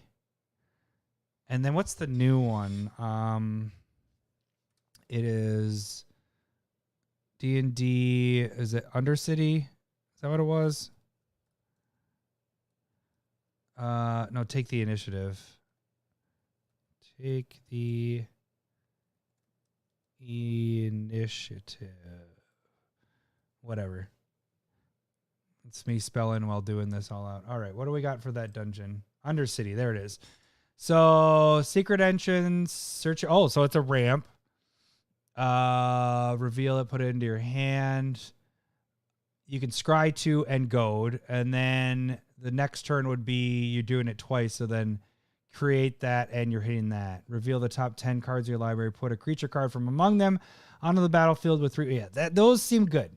Those seem good enough to have like this guy do it, you know, because so this is the initiative. So beginning of each opponent's upkeep, untap a creature you control. So each opponent's upkeep. So actually you're untapping. This is actually a little bit better than I was thinking. And if I completed a dungeon, you can untap them all. But being able to go, boom, get a ramp card, scry 2, and goad, or get a treasure in your first turn, and then your next one, you're getting a creature and putting it directly into play and 3 1/1 counters on it. I'd say that's pretty good. And then you just rinse and repeat. Yeah, I think this one's better. The newer ones are better than this dungeon one. Enters the battlefield or attacks, venture into the dungeon. Other creatures you control get 1/1 as long as you completed a dungeon. Like so on the other one. What was the other again? Was there isn't even a really like crazy good one.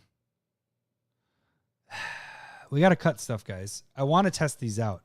So we're going to keep this one on the sideboard. This one I think is good enough to keep in there. If you guys think otherwise, just let me know. But I think we got to keep that in there. We're at 7 to 15. We're at 17 draw cards. Let me remind myself what this one does. 2 shield counters. When it enters the battlefield or attacks, you may remove a shield counter from a creature or counter from a creature or planeswalker control. If you do, draw a card and create a 1/1 green and white citizen. So that's the cool thing is, enters the battlefield or attacks, you may remove. So you're making your copies. Those 2 copies are entering. We're removing the counters from one of the other. You're getting a 1/1 creature and drawing a card. So it's 6 for doing that, and this is a 5/5 flying. And it has protection in a way, the shield counter. So that's the rest of this. I don't feel like I want to get rid of. Smuggler's Share has done well when I've played it. So I don't really want to get rid of that. We're at 19. We got to get rid of though. Okay. And I haven't worked my way down, right? I've just kind of went all over the place. Protection. The problem with Ghostway is you don't get a choice. But I don't want to get rid of it. Indestructible. Because it has that flicker. Indestructible. There's some really good stuff in here. I almost want to keep these the way they are as well. I'm going to ramp 13 to 17. So we're at the high end of our ramp. And it isn't like ramp as you normally would see it. You know, it's not your... it's these guys. So we got 1, 2, 3 of the guys. Like, and you're not counting. I mean, I have it as ramp, but this is really if you're 6 and whatever. Although that would be something I would hit with sneak attack. I would definitely sneak attack this guy out. And then use the ability if I didn't have the mana. So that's the nice thing about sneak attack. Oi. Rose Room Treasurer. I don't know how I'm going to cut 19 cards, gang. Removal. 5 to 15. So we're at our point with the removal. And we're at an hour and 30 minutes. These are golden. It's 7. That is a lot. What do we got for our stuff for mana and everything? So we got 60% white, 27% red, and then colorless. We're at 2.55 with outlands, 3.67. Mana value, the value 301. What is this stuff? This is the stuff I have in here already. See, I'm predicting to have these. Man, I love the way that these look when Infinity comes out. I'm getting a bunch of those. Yeah, and this is just kind of really quick, the land stuff. Basic package of everything. You know, Rogue's Passage is going to be good in here. This is pretty much what I would do for a 2-color. Maybe not this one so much. There might be a couple other things I'll flip in and out of here. I don't have enough fetches, so this might go away to fetch. I like that. I like that. I like that. These are my normals. 2-color commander, I would do a war room a little bit more. This was 3 or more creatures. So the reason that this is in here is because I am going to be attacking with 3 or more. Oh, here's a fetch. Okay, so I might have my fetches because I want to have 1, 2. I like to have 5. 3, 4. I'm missing 1. I probably would substitute this one out. Yes. Lands. Oh, you're talking about full arts. Yes, I know. I'm liking it. At first I was like, oh man, now we're getting all these different, but it can make, that's the part that I'm pimping my deck out with. I want to have the cool full art foil lands. And honestly, that'll be the most expensive part of all my decks is the full art basics. The new Dominary ones. Oh yeah. Those are pretty sweet. I was like, what? Yeah, those are really sweet. So, okay. 19 cards. 19 cards. Meteor Golem. It's a lot, but it's a non-land permanent. Non-token creature. I like Inferno, and especially when you're making multiples of it. 2, 3 damage. Anyway, you choose 1, 2, or 3 targets.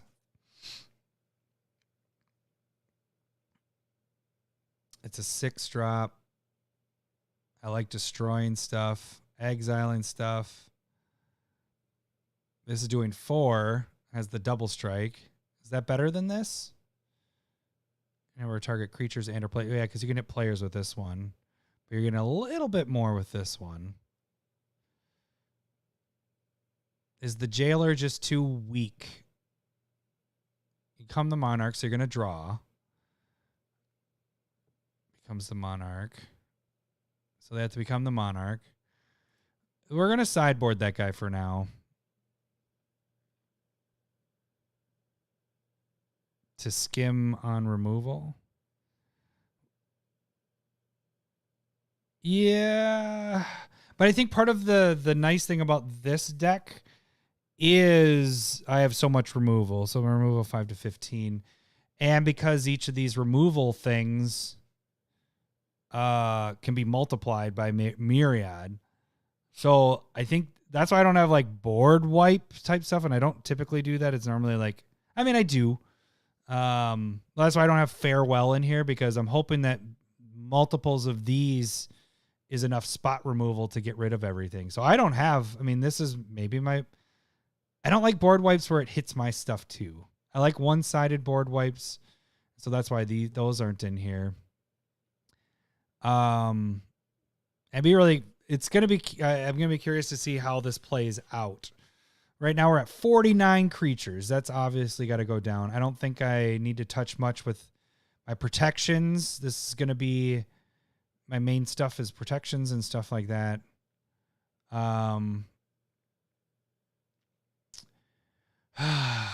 Smuggler's Share. Beginning of each end step, draw a card for each opponent who drew 2 or more cards this turn, then create a treasure token for each opponent who had 2 or more lands under the... And we play a lot of fetches. I feel like this one's going to do stuff, but it doesn't like... It's just a good card. It's like fits with... Not fits with, but it's like a... You have Smothering Tithe in almost every white deck. It should be, you know. Built a zombie deck that just says screw it, overwhelm. Yeah, no, that Farewell is an option. And you know what I will do with Farewell is put it as a sideboard. Just so if I don't feel like I have enough removal, I can get that out of there. But the problem is this is most likely going to hit me, you know, because I have artifacts, enchantments, and creatures, and a graveyard. So I don't like that necessarily. It did do some work when we played our game this week with Jake, but I think I have enough removal stuff on here, hoping to be able to do some stuff. Everyone has a plan until they get punched in the face. Yeah. Yeah. I agree. I think Farewell is a good card. And actually, I've had some thoughts lately of kind of like the pet cards here a little bit. Instead of calling them pet cards, just more of like the staples. So I almost, and actually I got to write it down as a segment idea. Lowry and I got to run it by Lowry a little bit to figure out how we want to work this out. But going over kind of, we used to do core cards for Commander. That was our like first year of doing the podcast. And it'd be kind of like that, because what I would say is every deck building, you should almost have a 5-card staples, and that would take the spot of, instead of saying pet cards. So in this right now, what I would have is Heliod's Intervention is one of those that I feel like should be in almost every white deck, because you're destroying artifacts and enchantments, and it's at instant speed. Smothering Tithe is that. Smuggler's Share might be another one for white that is becoming more and more like that, but more so Smothering Tithe. What's another one? Akroma's Will, I feel like should start fitting in people's decks more, especially creature heavy stuff. And is there any others? I tend to put Helm of the Host in a lot of decks, because what's better than one good commander than multiple good commanders? And Esper Sentinel. So if I had my 5 in here, it'd be Esper is 1. Because again, this isn't fitting in the theme, you know, so this is just, it's a good card. Smugglers is 2. It doesn't fit in the theme, but it's a good card. This does fit in the theme, making more copies, making tokens. That's better. Where was I again? We went with Akroma's Will would be 3. Teferi's, that just goes in almost every white deck. I guess that could be 4. And then Smothering Tithe 5. Is that it? So there's my 5. Oh no, Heliod's Intervention. So you could take out Teferi's. Everybody kind of knows that Teferi's is in there, but it'd almost be like your staples. Not staples. It's just your pet cards in a way that need to go in every deck. And Heliod's is one of those that needs to go in every white deck, because it's that good. Unless you already have enough with removal and stuff, you could maybe take it out. But at instant speed, being able to choose artifacts and enchantments, that's pretty crazy. As response to removal aggressive, maybe better for the Discord. So you typically think of removal as a response to, can you play removal aggressive? Yeah, I don't get, maybe explain that a little bit more with that. yes and no. I mean, this can remove these guys. My removal is to remove threats from blocking, so this is almost like besides Heliod. So we got this is my targeting other things. Tybalt's Trickery, Jessica's Will, Chaos Warp, Faithless Looting. Yeah. Going red. And I would argue that what is the one that Lowry and I got in the thing it's used in a ton of decks, the flip land. That one I think should be used, and I probably should have that in here where you can draw discard or put your cards on the bottom of your library, draw that many cards +1, or you can flip it over for a red land. What the fuck is it called? Something Awakening. But anyways, that's something. Yeah, no worries, buddy. Aggressive, you can attack when you use instant speed removal. Yeah, remove potential blockers. Yep. And that's what the idea of these guys, and that's why they're all. This is the only one that's not creature based. Everything else is creature based because I want to use it as a removal so I can get through with all my stuff. Okay, so back to the main stuff. We're at 118. We need to cut 18 cards. My lands are fine because I'm at 36. That's my minimum, 36 to 38. Valakut Awakening, thank you. That is a good card. And I probably should be playing that more. It's funny because in this one, I'm like, oh, my staples that don't fit in the deck, they're all white cards I kind of pointed out. Is there any staple things that I tend to put in with red here? Well, I guess what has changed into red here is Fable the Mirror Breaker. Every red deck since that came out, I've been putting it in. Dockside is obvious. But Dockside works with this because multiple Docksides will be awesome. So it kind of fits in that ETB stuff. Is there anything you guys are seeing that you just don't like, that you think I should cut? Should I get rid of the Ancient Gold Dragon? Is that just too much wishful thinking? I mean, it's a 7/10 for 7.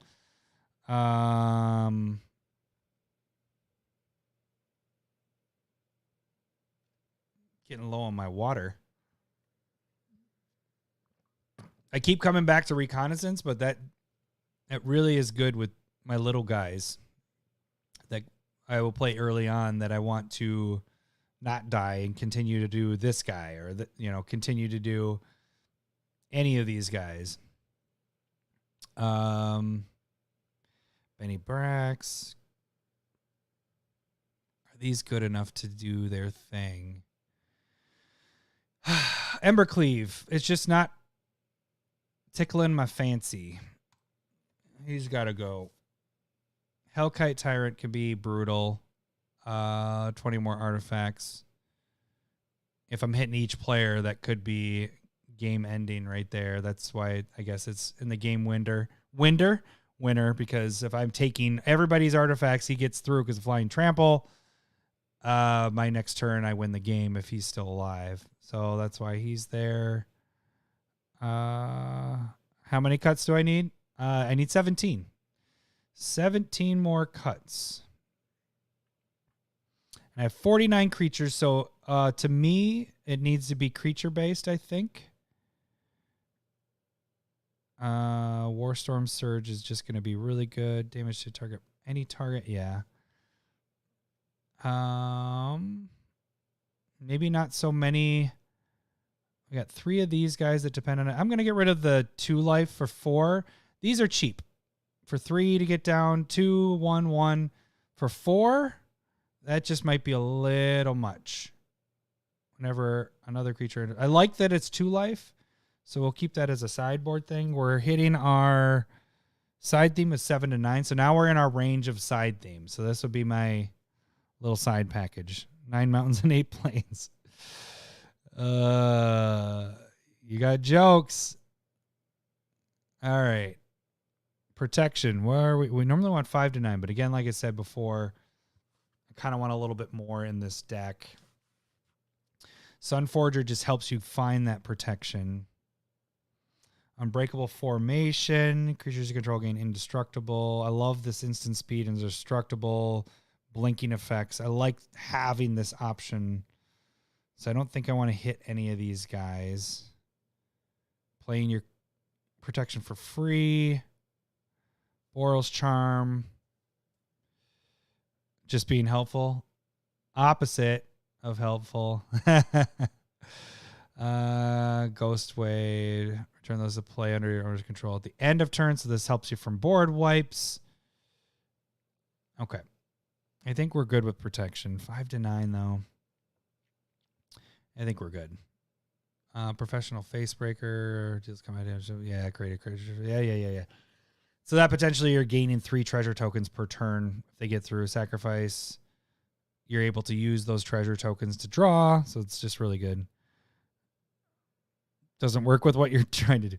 Yeah, totally doesn't. Then I just don't have a deck anymore. How would I have removal? Yeah, see, I don't want to get rid of any of those removal things. Do I get rid of Altar of Dementia? Do I get rid of the dragon? It's 7. What is our 2.5 with lands? 3.63. You want to stay under the 3 mark. Let me see that curve again. So we got 5 permanents that are at 1, 11 at 2, 18 at 3. So this is that's how it, really should be. 13, 7, 10 permanents at 6 or more, or 6, and then 3 at 7, and then 1 at 8. That's my 7. There's another 7. Some of these big guys are pretty good. So I am curious to sneak attack idea. I think that'd be really good at that, having that with some of these big honkers out there.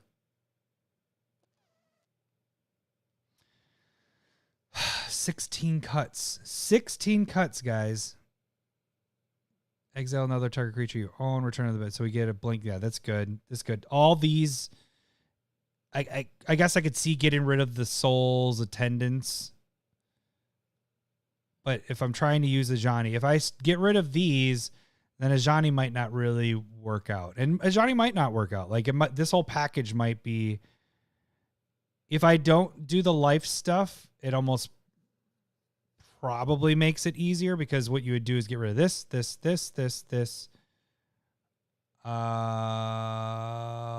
maybe not that. You'd gain 20 life off of that. So you get rid of 1, 2, 3, 4, 5 cards. But the potential here is pretty huge. And life gain, I like having life gain in decks.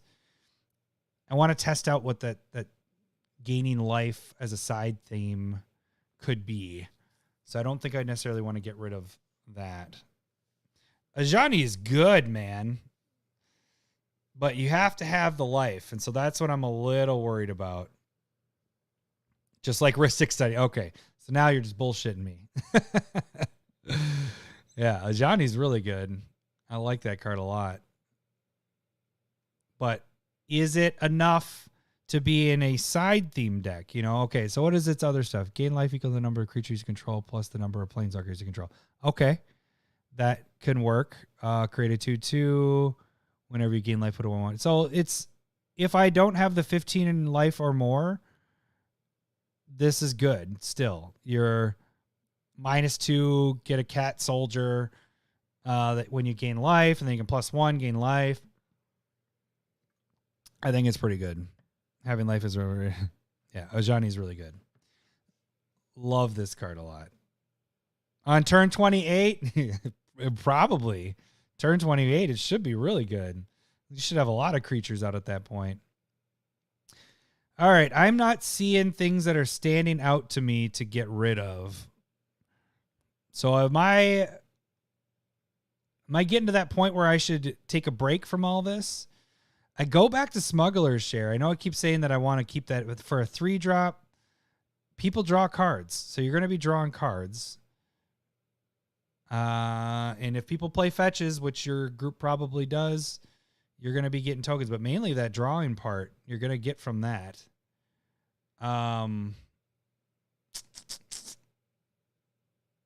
That other dude, what's the other dude's name? It's escaping me. It's always when I'm recording that I can't remember. The other one, the diplomat, Mangara's diplomat. Mangara. I know he's a legendary. Mangara diplomat. Oh, there it was. Mangara, the diplomat. Does a similar thing. Whenever an opponent attacks with a creature control attacking you, planeswalker you control, draw a card. Whenever an opponent casts their second spell each turn, draw a card. So this is for 4. At the beginning of each end step, draw a card. 2 or more cards. Oh, this is spell casting. That's not drawing.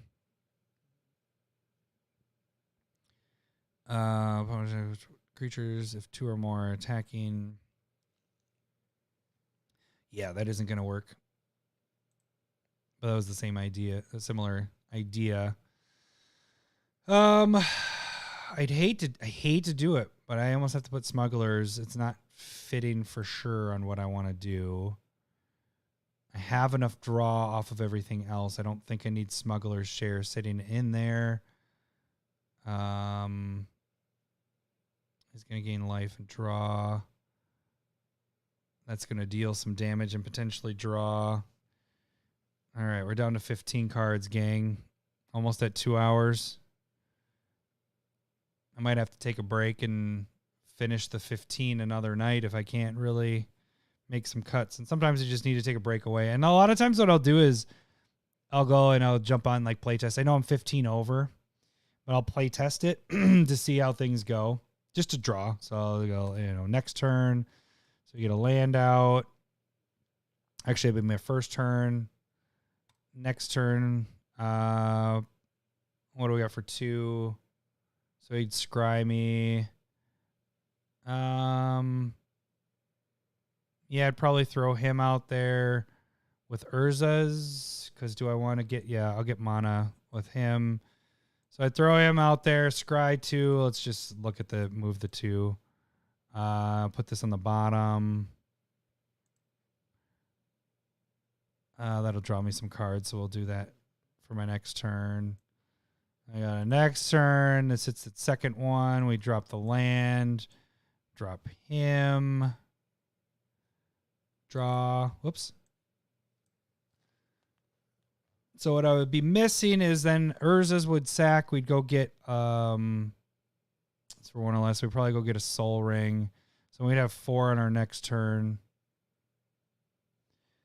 And then I might start it over again. Where do I start it again? Restart. Just to kind of see the flow of things, how my mana is doing next turn. So we get that out next turn. So I'm not getting screwed with too high casting costs of stuff. I'm able to do stuff. That's what my big concern is. So draw, first turn, we get a land out.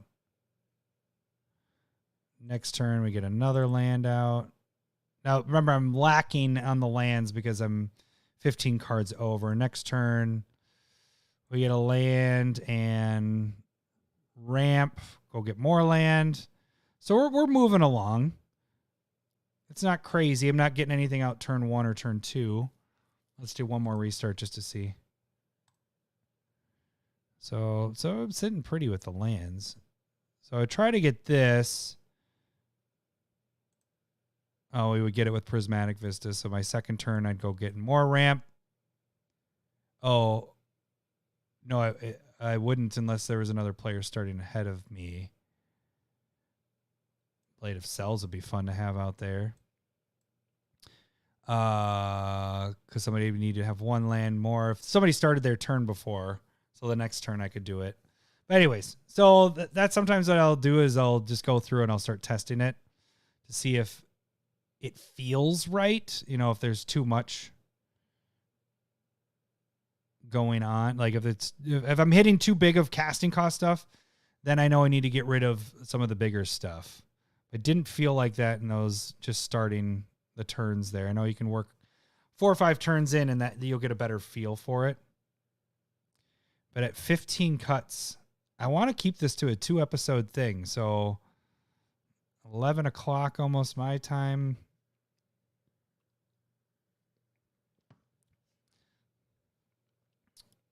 Removal. Got a lot of removal there. Alter just makes it feel like I should get rid of it because I can use the sacks. But is that milling going to do a lot? Ugh. My draw package. So drawing, we have quite a bit. 16 and normal draws 7 to 15. So, but it's a different, this is, look at the top 7. I consider that a draw. Consider that a draw because you can draw 6 off of this.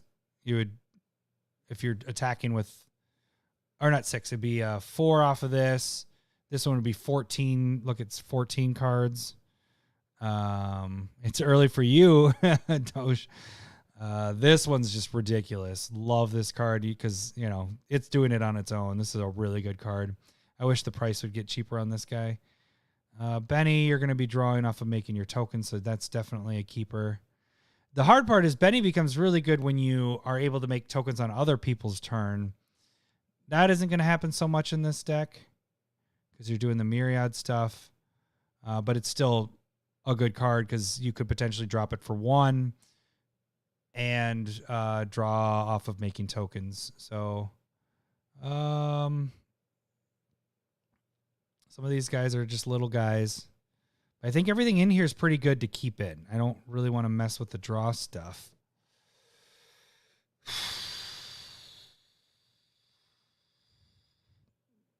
Damn it.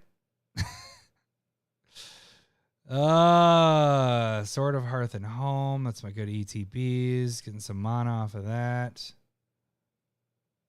Play to Selves. Yep. We have multiple myriad things happening. I keep going back to the life gain stuff. No, this is good. Like, I think the side theme of that is going to be good. But maybe I just have too much protection stuff. So what is our big guys for protection? That's Game Changer. That's really good. This is good. So these two are doing a similar thing. This can be ridiculous for 4. That protects their permanence. So that's really good. Deflecting Swat is always good. Semester's End, Eerie, Flawless. You can do it for free if your commander's out. This is going to help. Ghostway. Return those creatures to play under. So we got a flicker effect. Great. See, this is where I have trouble. Maybe this guy, if you cast this during your main phase, you're most likely not casting this on your main phase. We're going to put this one down to sideboard. You're not going to be casting on your main phase. You're going to be attacking. It's a surprise. You don't want to do that on your attacks because even your myriad guys that get created, you just don't want to use that. That'd just be a waste. Part of me is going to the token generation, dude. Knight of the White Arcade. Yep, I do have him as a ramp card in there. He is up here, Cole. Where is he? Draw. Where's ramp? He's right there. Yep. Fell down to the third path. It's just nice to be able to bring the stuff back that does get killed. The dragon, I almost think that I don't need it. Create a number of 1/1 blue fairy dragon creature tokens. That could be so brutal. If this had more like trample, maybe it'd be a little bit better. Well, of course, it's a good card. Don't get me wrong. I'm just saying, like, in this scenario, attacking, 1 gets through, you roll a d20, you get that many fairy flying tokens. I'm the borderline with this one. We're going to do this, And we're going to do this with Altered Dementia for right now. I will tweak my sideboard, but I'm just trying to get down there in my numbers to make this a completed deck. And again, we will eventually do like the final decks, I think, of when we do these spotlight stuff. I'm going to do a break and do a drawing really quick before I get too tired with stuff. This is for Stump the Smith Savant, by the way, for their tomorrow. And just, I don't want to forget before we get down here. So there's a little break, and then we got 12 cards to cut. All right. So the stumper this week, I forgot to announce that I was going to do that, is Jacob Newman. And Jacob Newman, you are our stumper this week. So I was going to say congratulations, but that's only if you beat Lowry. So I know what the card is. I just don't know the name. All right. So that is out of the way for that. Draw cards. So here's my thing. Cathar's Crusade, I know it gets used a lot, and people get annoyed with it, but in this, it could be really, really brutal. To think that you have this little 1/1 out, and then even just attacking with the 1/1 and the 2 coming in create, put 2 counters on each. So you actually have 3/3, and then everything that it seems this is a must in this. And sometimes people just shove it in because you're making a lot of creatures. But with Myriad, like this just seems like almost actually should be more of game winner in a way too. Because that can just get really, really out of control with that one. Sundial, Sneak Attack. Sneak Attack, I keep leaning back to Sneak Attack. I don't play a lot of Sneak Attack stuff. Like decks. I play a lot of red, but I don't play Sneak Attack. Because I don't typically like to have my stuff sacrificed. So I don't know. Maybe Sneak Attack is what I got to get after. But some of these bigger guys, it might be good to have in the hand and people not see it coming, I don't know. Let's throw Sneak Attack on the sideboard for right now. I know it's good. It just might not be what I want to do. Oh, this is our 8 casting cost. I didn't like this in the deck at first, but then when I started building the deck, I added it later because let's say they do kill Duke. Duke will get killed or whatever. This is nice to hit later, and Duke is only one of your creatures. You pop this out, fuck Duke. You don't need Duke anymore. You just play this, and it's doing Duke on steroids. So yeah, this is actually, it could be a game winner as well. And this is, multiples of all those flying out and ETBs. All right, down to 11 cards. The final 11. I got to lean heavily on the blueprint stuff here. Recursion we're fine with, 0 to 5. I like the idea of them coming back to the battlefield. 6/6 vigilance. This will probably be the first time I actually play a Sun Titan. I don't typically like playing Sun Titan, but I think there's enough in here of permanents and stuff that are 3 or less. And that includes your land, so I could pop those back as well. Removal, 5 to 15.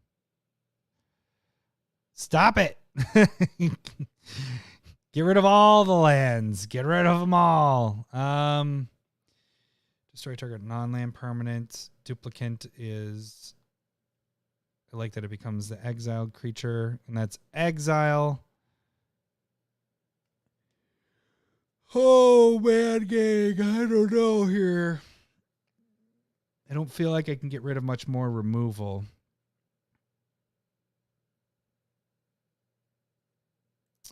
We'll get rid of Meteor Golem for right now.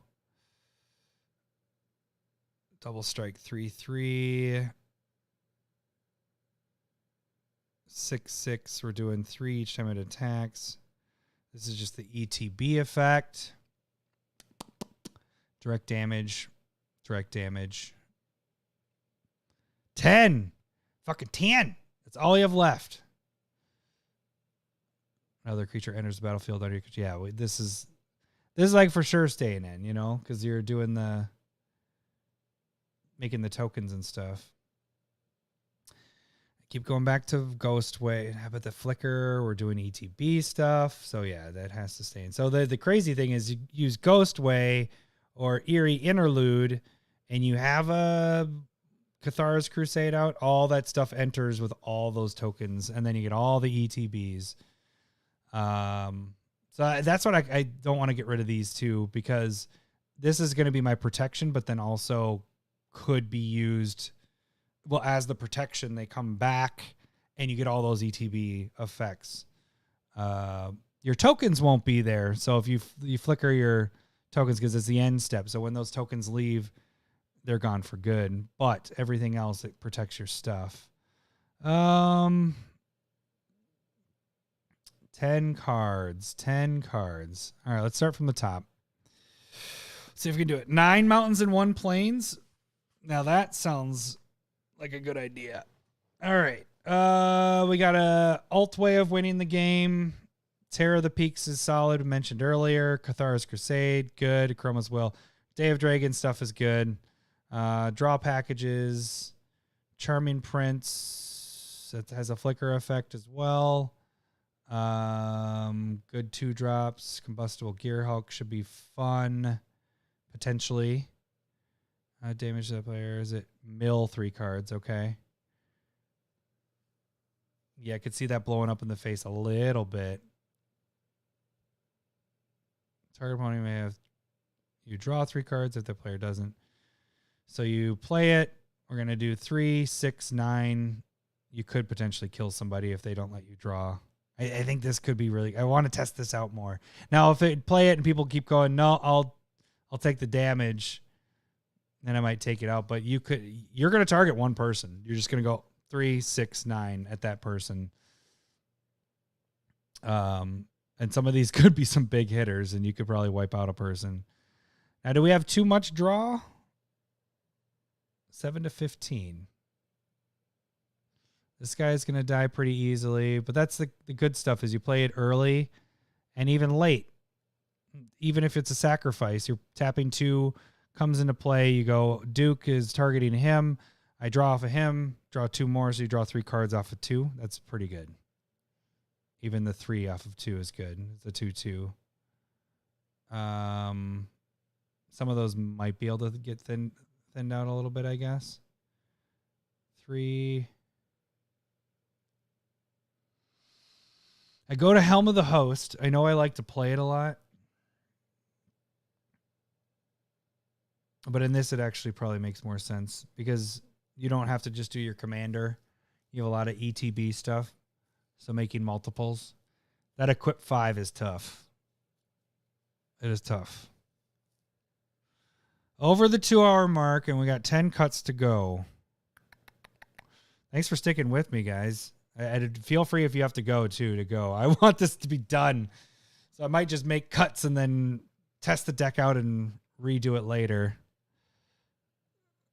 You would cut the Helm. All right, we'll sideboard it for now. But I don't feel good about that sideboard. You know? Like, it just feels like that card should be in here because all the ETB. Yeah, that's a good point. In Boros, it is a little bit more difficult unless you're dealing with a lot of treasures. We have a lot more treasures. Exile all non-token creatures you control, then roll a d20. Return those cards to the battlefield under your control. Owner's control beginning next end step. Return those cards to the battlefield under your owner's control, then return them again. Under owner's control beginning of next end step. Token generation. Ooh. I don't think I'd want to get rid of that because the thing is the Myriad is creating the 2 tokens of which will be sacrificed. I believe the copies, they also might be sacrificed. Let me read Myriad again. But So even if they are sacrificed, you're still getting, so you're getting those 2 ETBs from those. Now you're getting 4 ETBs. So that's way too strong. For each opponent other than the defending player, you may create a token that's a copy of that creature that's tapped and attacking player or planeswalker. Exile the tokens at the end of combat. So yeah, whenever you create a token. Okay, so they would be exiled because they're going to be copies. They aren't different. So these would get, if an effect would put one or more tokens. So you would double what this is doing. So they would still get sacrificed, but instead of making 2, now you're making 4. So it's pretty, it's almost considered, I guess, a game winner in a way too. Warstorm Surge. We're doing the tokens. Kind of has to stay there because it's any target. So in a way, these are removal and removal. Day of Dragons, ETBs. That one fits so many. Removal.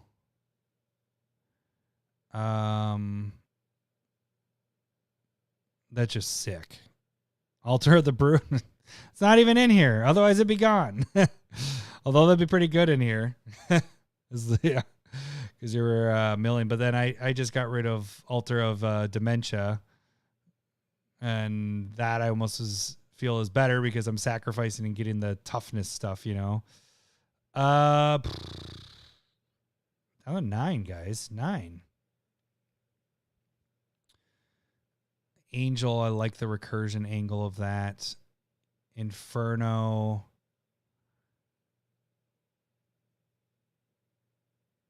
Did I put my other removal in here? I thought I did, didn't I? Oh, yeah. That's what these guys, this guy got added. And the other one, right? Warstorm. Yeah, these 2 got added. Okay. Multiples of that is good. Multiples of that, multiples of that, multiples of that, multiples of that. Yep. Yep. Yep. These are all just good. This way to hold down the board. I go back to Sword of Hearth and Home. It is only a 2 equip. I'm out of water.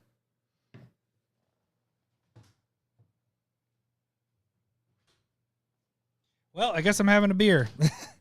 I have my little fridge here, and I don't want to leave, so I'm going to have a Oktoberfest. Hey, I don't normally have a drink on Sunday, but whatever. I need something to drink. So, Oktoberfest, cheers. All right. And I had this full. This thing was full. I just have to sip on things when I'm doing stuff. How many mono rocks do I actually have, though? 1 official, 2, 3 mono rocks. Then we have all the other fun guys, which I would almost consider these mono rocks in a way, but it depends on them. So 1, 2, 3, 4, 5, 6. 6 in a way. I'm keeping the dragon. I'm getting that guy. That's for sure. We're still at 109. Fuck. I keep going back to these guys. Deflecting Swat is so good. Chroma's Will. Semesters and any number of target creatures and or planeswalkers. Oh, so it has the flicker effect too. Battlefield under its owner's control. Each of them enters. So we have 3 flicker effects. And I want to keep those that way. And these will all be hit by this, Sunforger. So Sunforger hits everything here, except for, you know, the permanents, obviously. This and this. And technically this. You do 0 and your stuff gets indestructible. So Sunforger is really good in this.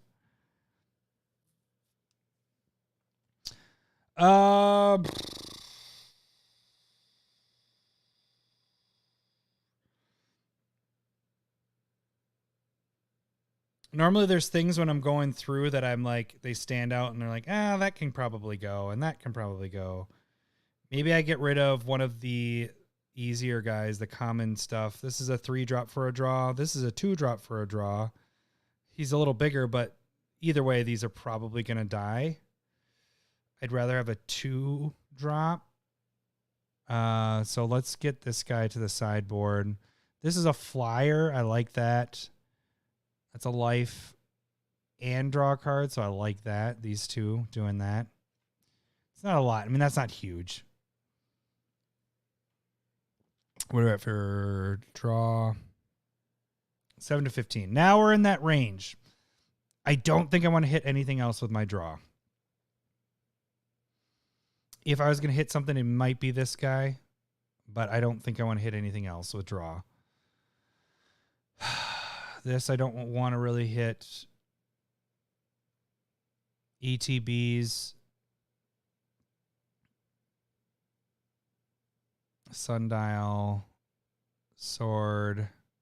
Blade of Selves. That's going to be good. Doing multiples of that. We just need to make some cuts, and then we are good. 8 cards. 8 cards. Ramp. 13 to 17.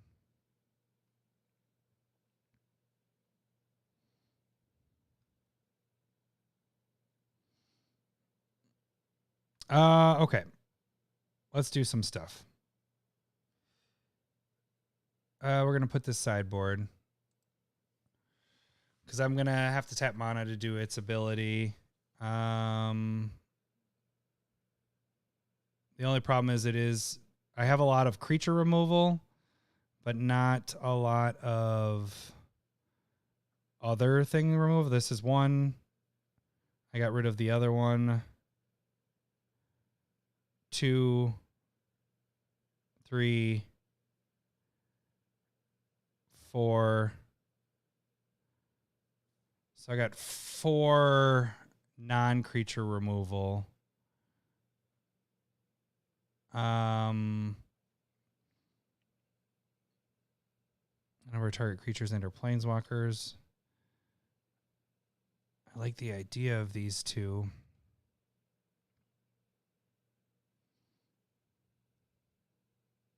We're going to do these a little different. These are going to sideboard for now. And I will clean up my sideboard later. You guys can check those out later. Those are good. I just kind of want to make sure that I'm nailing getting rid of stuff. Those are 3 damage and 4 damage. It should be able to kill things and people. But these are going to actually get rid of things. You know, this is a creature. This does a lot of damage potentially, you know. So we'll see. Those might make it back in. But for right now, I just need to get down to that 100 mark so we can call her quits. 5 to go. 5 to go. And we are at 42 creatures, so very creature heavy. 11 instants, 15 artifacts, 11 enchantments. I think it's safe to say my wife is sleeping at this point.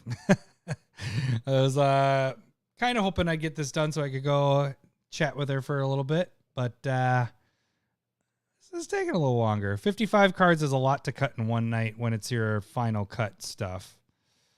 Draw we were fine with. I said I didn't want to touch that. What 5 cards?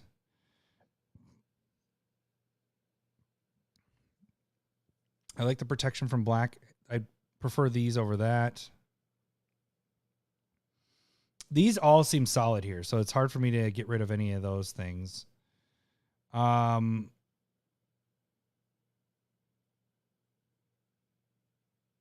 this guy came down in price. $6.50 you can pick these up for? I think they were up to $20 right when that came out. So 13 protection, 5 to 9 normal. A 2-drop, give everything indestructible. I feel like I need to get rid of one thing in here. And I don't want to get rid of ETB stuff because I do have the ETB things. This could be free. This could get you tokens. Boros protects your permanents as well.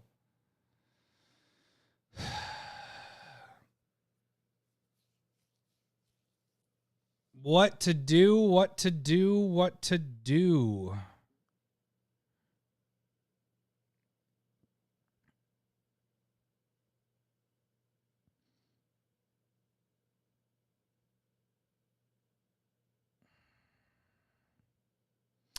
Feldon. It's an artifact addition to its other types. It gains haste, sacrifice at the beginning of the next end step. This does dirty when I play that later. Like when that I played that a lot in games. I would say if Semester's End didn't have the flicker, the leaving the battlefield. If it was just indestructible, I would have got rid of it, but it's giving me that ETB effect. So I actually like this Eerie Interlude and Ghostway better than my Indestructible because I'm getting the ETB effects. So part of me, like I would hit Flawless Maneuver, but I do like the free aspect of that. Anytime you can do the free stuff, that's also why I like Deflecting SWAT so much. You have your commander out, deflect it away, Flawless Maneuver, you have your commander out, you don't have to pay. You can make it look like you can't do anything, and then in the end, you actually have something. I've messed so many people up with Deflecting SWAT. It's so much fun. But the flicker effect, I'd rather have. So, and this is also a flicker effect. So we have 1, 2, 3, 4. My thought is Ghostway.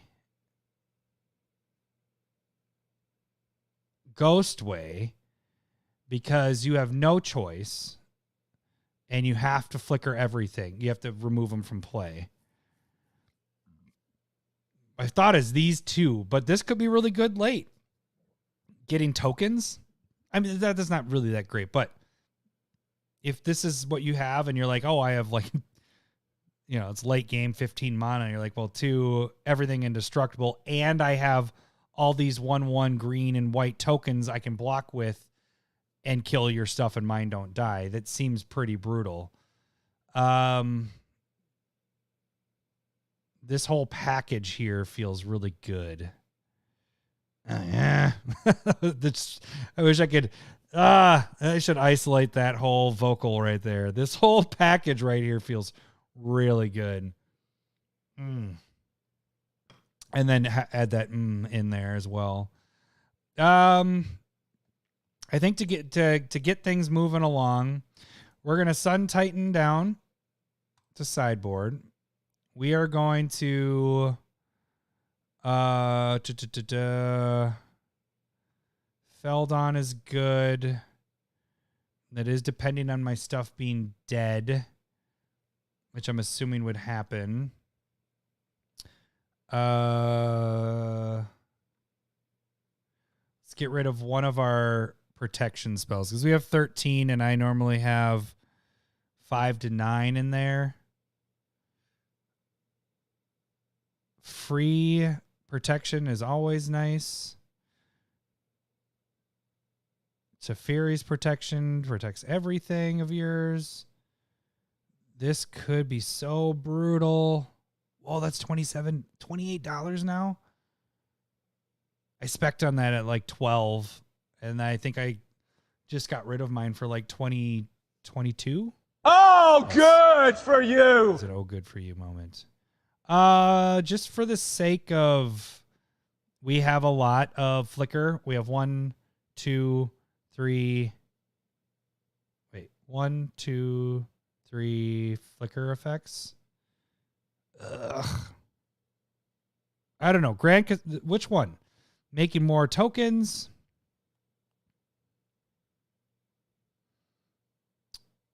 Or free indestructible. I'm doing that one. All right. 3 cards left. Let's do 3 cards. We're in the home stretch. Let's get rid of one of these guys. 2 cards left. 14 draw. I went a little bit lower on my draw. That's okay. But we're down there. We're down to 2 cards. Now I just cut land, right? fell down on the third path. We're getting rid of you for right now. Just making the cuts. And last but not least,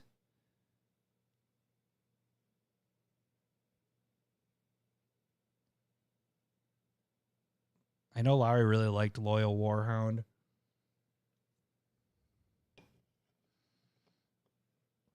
Puts it directly into play. Yeah, I can dig it. It's a 3-1 vigilance. First strike. I don't think I touch any of the ramp. The life game might be the spot I hit. All these are solid. It's maybe between these two. Stop it, Renshai. Dockside. What you fucking feel like I'm taking crazy pills. Balls.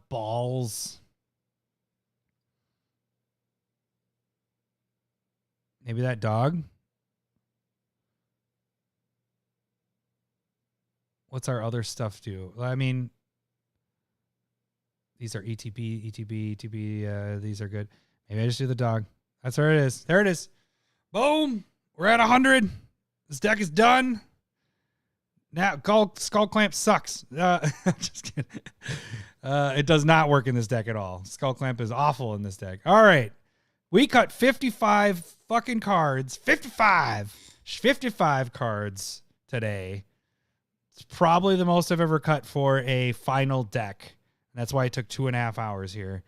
Thank you guys for sticking around. Thank you, seriously. Doge 21, Renshai. We had Ramsey in there. We had Cole in there. Who else jumped in? There was a couple other you guys in there. I know Parks was in there.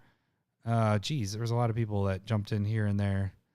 Paul jumped in for a little bit. And yeah, thank you guys all for sticking around, helping me out, cut stuff. Even though you didn't help me win the last ones. No, I'm just kidding. But seriously, thanks for sticking around. I will be playing this. Now that it's done, now it's time to order these bad boys. Or make the cards, I should say. Put all the cards together. And I have to order. What did I figure out? I cut one of the dragons, but I will be getting that dragon anyways because I love dragons. So I'm going to get that white dragon still. I got to get the red dragon. And then, I actually got rid of... Oh, nope, Solitude stayed in. So I got to get Solitude as well. So I got a couple things to get here. So hopefully by the next time we do the streaming gameplay, I will be playing this deck. And I think it's going to be a lot of fun because it's red. And I love red. I love Lamp. All right, guys. I got to go to bed. You got to go to bed. Actually, Doji, you got to stay up for work for another like 5 hours or whatever that is. But thank you guys for sticking around. Tomorrow night, 9 o'clock.